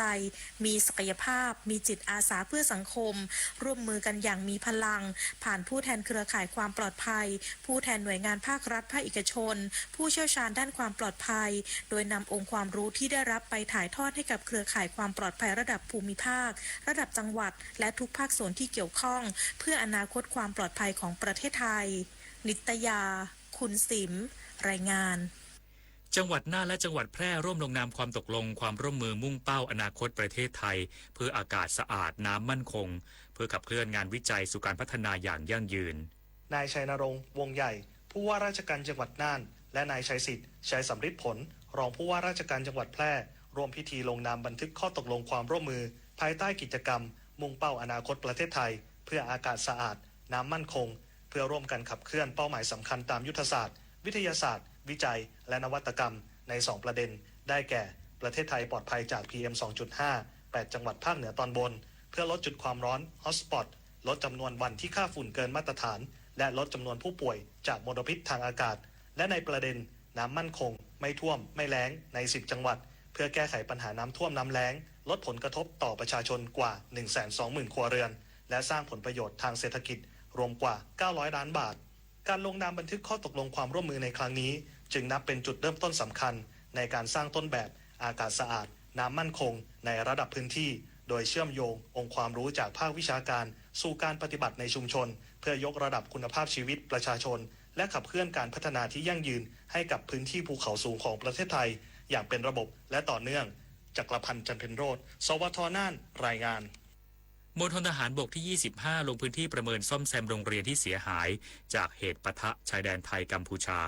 พลตรีชัยนครกิจคณะผู้บัญชาการมณฑลทหารบกที่ 25 เปิดเผยว่าได้มอบหมายให้พันเอกธนาคมเลื่อนทองหัวหน้ากองกิจการพลเรือนมณฑลทหารบกที่ 25 พร้อมกำลังพลและจิตอาสาลงพื้นที่โรงเรียนบ้านโคกกรมหมู่ที่ 2 ตำบลจีกแดกอำเภอพนมดงรักจังหวัดสุรินทร์ตรวจสอบความเสียหายจากเหตุปะทะชายแดนหลังแรงสั่นสะเทือนจากการยิงปืนใหญ่และ BM-21 ของกัมพูชาส่งผลให้อาคารเรียน3หลังฝ้าเพดานหลังคาและอุปกรณ์ไฟฟ้าเสียหายนักเรียน146คนและครู16คนได้รับผลกระทบเพื่อให้โรงเรียนกลับมาเปิดการเรียนการสอนได้ตามปกติพร้อมพบปะให้กำลังใจครูและนักเรียนขณะที่คณะครูนักเรียนต่างรู้สึกซาบซึ้งและขอบคุณในความห่วงใยและการช่วยเหลือของกองทัพกฤษดาสุนทรสวทสุรินทร์รายงานจบข่าวยุทธพรบานเย็นอ่านรับฟังข่าวครั้งต่อไปเวลา 6 นาฬิกาครับติดตามข่าวที่นำเสนอไปแล้วได้ที่ www.thainews.prd.go.th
ครูเอื้อมาเริ่มต้น2เพลงนะครับไม่ว่าจะเป็นที่จบไปเมื่อสักครู่นี้ยอดดวงใจแล้วก็ก่อนหน้านี้คิดถึงนะครับคิดถึงใจจะขาดแล้วพอได้ไหมครับคุณผู้ฟังด้วยความที่เราฟังค่อนข้างบ่อยนะครับก็เลยอาจจะจำได้บ้างแต่ก็ร้องไม่ค่อยเพราะหรอกครับท่านผู้ฟังครับก็ถ้าร้องตามเนี่ยก็พอที่จะได้นะครับคุณผู้ฟังสวัสดีครับช่วงเวลาของรายการเพลงประทับใจคืนนี้กับผมเอกพงษ์นพสกุลนะครับมีเพลงลูกกรุงมีเพลงสุนทรภรณ์เพลงกรมประชาสัมพันธ์เพลงกรมโฆษณาการมาฝากกันวิวัฒนาการจากวงกรมโฆษณาการมาเป็นวงกรมประชาสัมพันธ์ก็เป็นไปตามยุคตามสมัยเมื่อก่อนเริ่มต้นจากกรมประชาสัมพันธ์เนี่ยเป็นกรมโฆษณาการชื่อวงก็เป็นกรมโฆษณาการพอเป็นวงพอเปลี่ยนจากกรมโฆษณาการเป็นกรมประชาสัมพันธ์ชื่อวงก็ถูกเปลี่ยนไปด้วยนะครับแล้วยุคหลังก็มีสุนทรภรณ์ขึ้นมาก็ทั้งกรมประชาสัมพันธ์ทั้งสุนทรภรณ์เพลงเราก็เหมือนกันนะครับฟังไปด้วยกันก็ติดตามได้นะครับกับรายการเพลงประทับใจก็หยิบเพลงเหล่านี้มาฝากกันเป็นประจำจันทร์อังคารพุธคุณผู้ฟังพบกับเพื่อนฝันโดยคุณอาจารุเรนมุสิกพงศ์ส่วนพฤหัสบดีก็เพลงประทับใจแต่เป็น1ชั่วโมงนะครับ5:10 นาทีจนถึงเที่ยงคืนกับผมเอกพงศ์นพสกุลนะครับจริงๆเพลงประทับใจมีทุกวันนะครับถ้าเป็นวันจันทร์อังคารพุธก็จะอยู่ที่ AM 819 กิโลเฮิรตซ์วันพฤหัสบดีและวันศุกร์ก็จะอยู่ที่คลื่นนี้ 92.5 แล้วก็ AM 891 รวมถึง AM 819 กิโลเฮิรตซ์ด้วยเพลงเพราะๆรอคุณอยู่มากมายเป็นประจำกับรายการเราครับ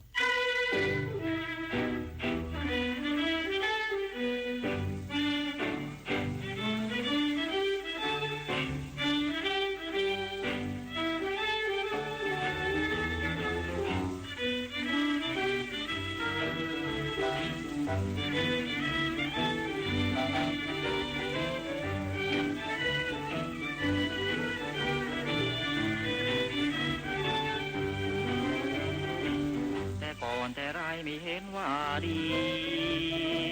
มาบาดเดี๋ยวนี้กลับเห็นอย่างไรก่อนเธอเมินบัดนี้เธอมองคอยจ้องรำไป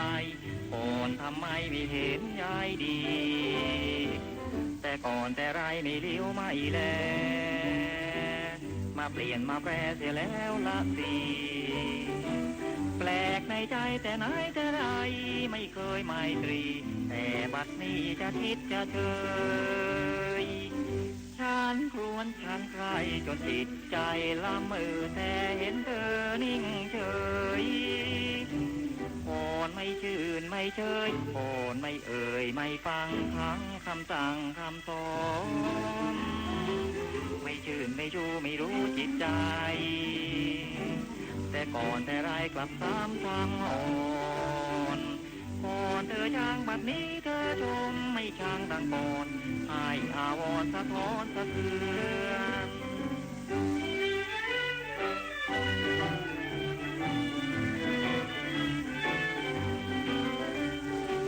แต่ก่อนแต่ไรไม่เห็นยายดีมาบัดเดี๋ยวนี้ไม่เฉยไม่เชื่อนกลับยินดีบัดนี้น้ำใจไม่ลืมไม่เลือนก่อนทำเบือนบิดปลิ้วคำโคมไม่เกี่ยงไม่งอนไม่คอนอีกเลยจะจืดจะเดยจะชิดจะชมก่อนไม่พูดไม่เพ้อไม่พร่ำไม่คำคารมเปลี่ยนอารมณ์สับนึกเอ็นดูนึกถึงเมื่อก่อนเธอแห่งอนเหลือใจยิ่งคิดไปอดสูก่อนไม่ชื่นไม่ชูก่อนไม่คู่ไม่ควรจึงได้ด่วนเดินหนีเคยโกรธเคยเคืองก็หายจริงจังมาเชื่อมาฟังเพื่อหวังไมตรีเกลียดก็คลายจากร้ายกลายเป็นมาเห็นว่าดีกลับทวีได้รับทุกวัน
เสียง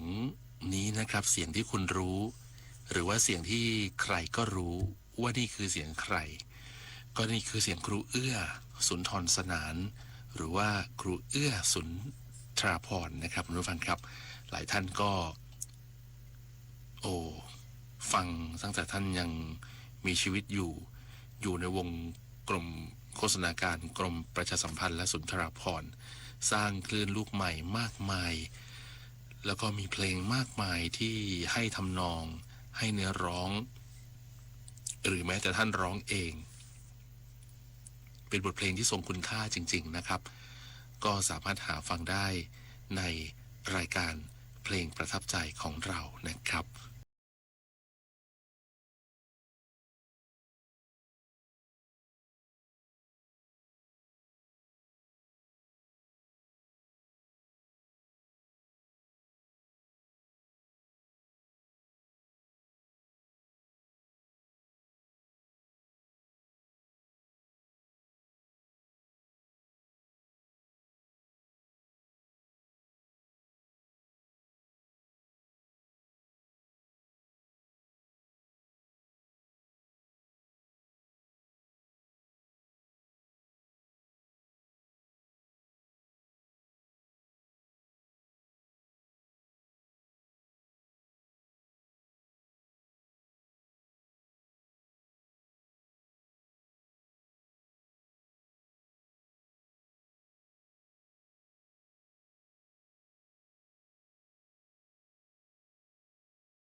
ลงไพเราะกับเสียงอันมีเสน่ห์ของ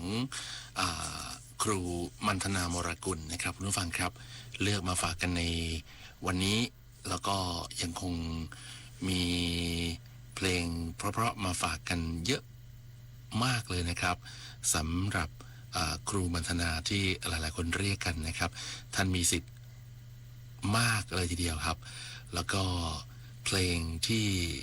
หลายคนเอามาร้องนำมาประกวดเวทีประกวดร้องเพลงต่างๆเนี่ยก็สร้างความสำเร็จให้ด้วยนะครับแล้วก็เพลงที่ท่านร้องเนี่ยก็มีความหมายมากๆเลยทีเดียวเพราะฉะนั้นอยากฟังเพลงอะไรก็บอกผมมานะจะได้ฝากเพลงมาแล้วผมก็จะเปิดให้คุณผู้ฟังได้ฟังกันผ่านรายการของเรานะครับเพลงประทับใจครับประทับใจแน่ๆนะครับกับการฟังเพลงกับช่วงเวลาหลังข่าว5 ทุ่มจนถึงเที่ยงคืนนะครับเพลงเพราะเพลงอะไรที่อยากฟังก็ผมเลือกมาฝากให้เพียงเขียนจดหมายหรือว่าไปรษณียบัตรกันเข้ามาที่รายการเพลงประทับใจสถานีวิทยุกระจายเสียงแห่งประเทศไทยเลขที่236ถนนวิภาวดีรังสิตแขวงดินแดงเขตดินแดงกรุงเทพ10400บอกชื่อเพลงที่คุณอยากฟังชื่อศิลปินเท่านี้ก็ได้ฟังแล้วครับ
ตอนเด็กๆเนี่ยคุณยายเปิดเพลงนี้บ่อยมากนะครับบางครั้งเวลาเปิดรายการวิทยุเนี่ยอย่างยุคผมเนี่ยก็จะมีรายการเพลงเก่าๆแบบนี้อยู่ไม่กี่รายการนะครับแต่ก็ยังเยอะอยู่นะไม่เหมือนตอนนี้นี่ไม่ค่อยมีเลยนะครับแต่เมื่อก่อนเนี่ยคุณยายชอบเปิดรายการวิทยุพอถึงเพลงเนี้ยก็จะไปเปิดเสียงให้ดังขึ้นนะครับก็คือจันทร์กับพอร่วงส่วนมากครูมัทนาเนี่ยจะมักจะชอบร้องเพลงที่เกี่ยวกับดอกไม้นะครับเท่าที่ผมได้ยินแล้วก็ก่อนหน้านี้ก็คือศาสนารักใช่ไหมครับ2เพลงก็เลยเลือกมาฝากวันนี้เต็มอิ่มเลยนะครับมีเพลงของครูมัทนาเพลงของครูเอื้อนำมาฝากกันกับช่วงเวลาของรายการเพลงประทับใจเพราะฉะนั้นที่อยู่ที่ผมบอกไปเมื่อสักครู่นี้อยากฟังเพลงอะไรก็รีบเขียนมาก็แล้วกัน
ชื่นชม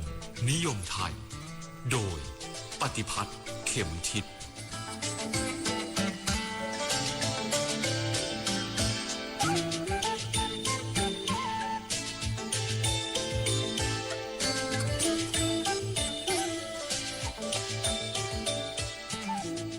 สวัสดีคุณผู้ฟังทุกท่านครับคุณผู้ฟังครับ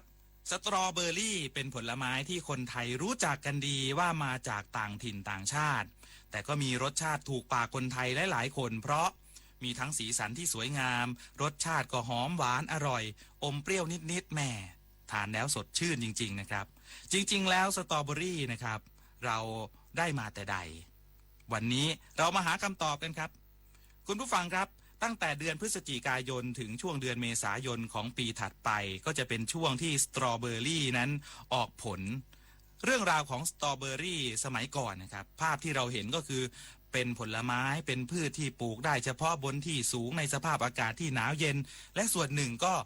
นำเข้าจากต่างประเทศซึ่งต่อมาครับวิวัฒนาการบ้านเราด้านการเกษตรก็พัฒนาไปไกลครับสามารถปลูกเองได้มากขึ้นประเทศไทยนั้นแม้ว่าจะมีพื้นที่ปลูกสตรอเบอร์รี่ส่วนใหญ่นั้นอยู่ทางภาคเหนือมีการปลูกมานานแล้วนะครับแต่ที่ถือว่าเริ่มมีความสำคัญเป็นพืชเศรษฐกิจก็นับเอาตั้งแต่ปีพ.ศ. 2522 เป็นต้นมาโดยที่จังหวัดเชียงใหม่เชียงรายและเพชรบูรณ์และรวมไปถึงในหลายพื้นที่บางพื้นที่ของจังหวัดภาคตะวันออกเฉียงเหนืออย่างจังหวัดเลยและมีแนวโน้มที่จะสามารถปลูกได้ผลดีในพื้นที่สูงของภาคกลางกินพื้นที่แถวภูเขาของจังหวัดกาญจนบุรีและอุทัยธานีด้วยครับคุณผู้ฟังครับสตรอเบอร์รี่ในประเทศไทยนั้นเดิมทีครับชาวอังกฤษเป็นคนนำเอาเข้ามาครับเอาเข้ามาเกี่ยวกับเรื่องของงานป่าไม้ในจังหวัดเชียงใหม่เอาเข้ามาตอนนั้นในปีพ.ศ. 2477ต่อมานะครับสตรอเบอร์รี่พันธุ์นี้เขาถูกเรียกว่าพันธุ์พื้นเมืองเพราะไม่ทราบชื่อพันธุ์ที่แน่นอนผลก็มีลักษณะนิ่มมีขนาดเล็กสีผลของสตรอเบอร์รี่พันธุ์พื้นเมืองนั้นจะเป็นสีออกปูนแห้งและให้ผลผลิตที่ต่ำมากในพื้นที่ต่อพื้นที่นะครับคุณผู้ฟังครับต่อมาในปีพ.ศ. 2512ในหลวงรัชกาลที่ 9พระองค์ท่านได้ก่อตั้งโครงการหลวงขึ้นครับชื่อปัจจุบันที่เราคุ้นเคยก็คือมูลนิธิโครงการหลวงในยุคนั้นครับมีหม่อมเจ้าพีเสด็จรัชนีเป็นประธานมูลนิธินี้นะครับก่อตั้งขึ้นเพื่อเดินหน้าอนุรักษ์ต้นน้ำลำธารของประเทศโดยเฉพาะในพื้นที่ภาคเหนือเป็นการหยุดยั้งการปลูกฝิ่นของชาวเขาโดยหาพืชอื่นมาปลูกทดแทนแล้วก็จะช่วยยกระดับค่าครองชีพของพี่น้องชาวเขาให้ดีขึ้นดังนั้นโครงการวิจัยสตรอเบอร์รี่จึงเป็นอีกโครงการหนึ่งโดยมีการเริ่มระหว่างปีพ.ศ. 2517 ถึง 2522 มีมหาวิทยาลัยเกษตรศาสตร์เป็นผู้รับผิดชอบและได้รับทุนวิจัยจากกระทรวงเกษตรและสหกรณ์ของประเทศสหรัฐอเมริกาหรือ USDA ระหว่างการวิจัยนี้นะครับมีการนำสตรอเบอร์รี่พันธุ์ต่างๆเข้ามาในไทยเพื่อทดลองปลูกตามสถานีทดลองเกษตรที่มีระดับความสูงที่แตกต่างกันรวมทั้งมีการศึกษาเรื่องของโรคแมลงการจัดการหลังการเก็บเกี่ยวด้วยและแน่นอนครับรวมไปถึงด้านการตลาดด้วยเช่นเดียวกันผลจากการวิจัยครั้งนั้นคุณผู้ฟังครับทำให้ได้สตรอเบอร์รี่พันธุ์ที่สามารถปลูกในพื้นที่กว้างทั่วถึงในประเทศไทยได้พันธุ์ที่ว่านั้นก็คือสตรอเบอร์รี่พันธุ์พระราชทาน 80 ซึ่งได้ถูกคัดครั้งแรกในฤดูการผลิตปี 2555 ที่แปลงทดลองของสถานีวิจัยดอยปุยสังกัดสถาบันค้นคว้าและพัฒนาระบบนิเวศเกษตรของมหาวิทยาลัยเกษตรศาสตร์อยู่ที่อำเภอเมืองจังหวัดเชียงใหม่นะครับโดยพบว่ารูปร่างรูปทรงของผลสตรอเบอร์รี่พันธุ์นี้นั้นมีความสวยงามมีเนื้อสีแดงสดใสรสชาติดีมากแล้วก็มีกลิ่นหอมจัดมากๆครับเมื่อผลสุกแล้วก็จะหอมฉุยไปไกลครับปัจจุบันนั้นมีการปลูกสตรอเบอร์รี่พันธุ์พระราชทาน 80 กันอย่างแพร่หลายนะครับหลายที่หลายแห่งนะครับมีแหล่งเพาะปลูกที่ขึ้นชื่ออย่างที่เรารู้จักกันดีก็อยู่ที่อำเภอแม่สายจังหวัดเชียงรายอำเภอเสมิงจังหวัดเชียงใหม่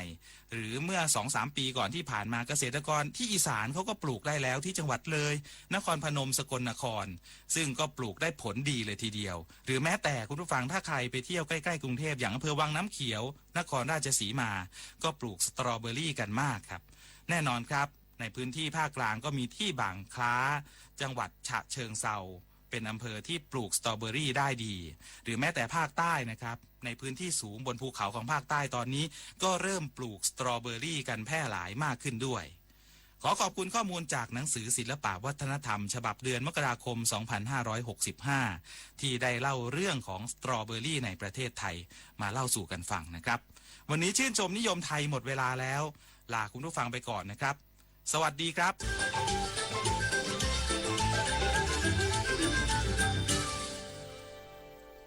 ชื่นชมนิยมไทยวันนี้นำเสนอผลไม้อย่างสตรอเบอรี่นะฮะคุณผู้ฟังครับหลายท่านชอบนะช่วงนี้หมดแล้วนะครับสตรอเบอรี่ก็จะได้ทานกันก็ช่วงนู้นแหละครับปีใหม่ช่วงก่อนปีใหม่หรือช่วงประมาณต้นกุมภาก็ยังมีอยู่บ้างพูดถึงตอนนี้ก็ยังมีอยู่นะถ้าเราไปดูเป็นสตรอเบอรี่อบแห้งหรือว่าไม่แน่ใจว่าเชียงใหม่ยังพอที่จะมีทานอยู่บ้างหรือเปล่าอาจจะมีนอกฤดูกาลนะครับเวลาหมดนะครับเดี๋ยวพรุ่งนี้กลับมาใหม่นะครับหลังข่าว 5 ทุ่มกับรายการเพลงประทับใจจะเลือกเพลงเพราะๆมาฝากกับคุณผู้ฟังวันนี้ผมเอกพงษ์นพสกุลพร้อมทีมงานทุกท่านลาไปก่อนครับ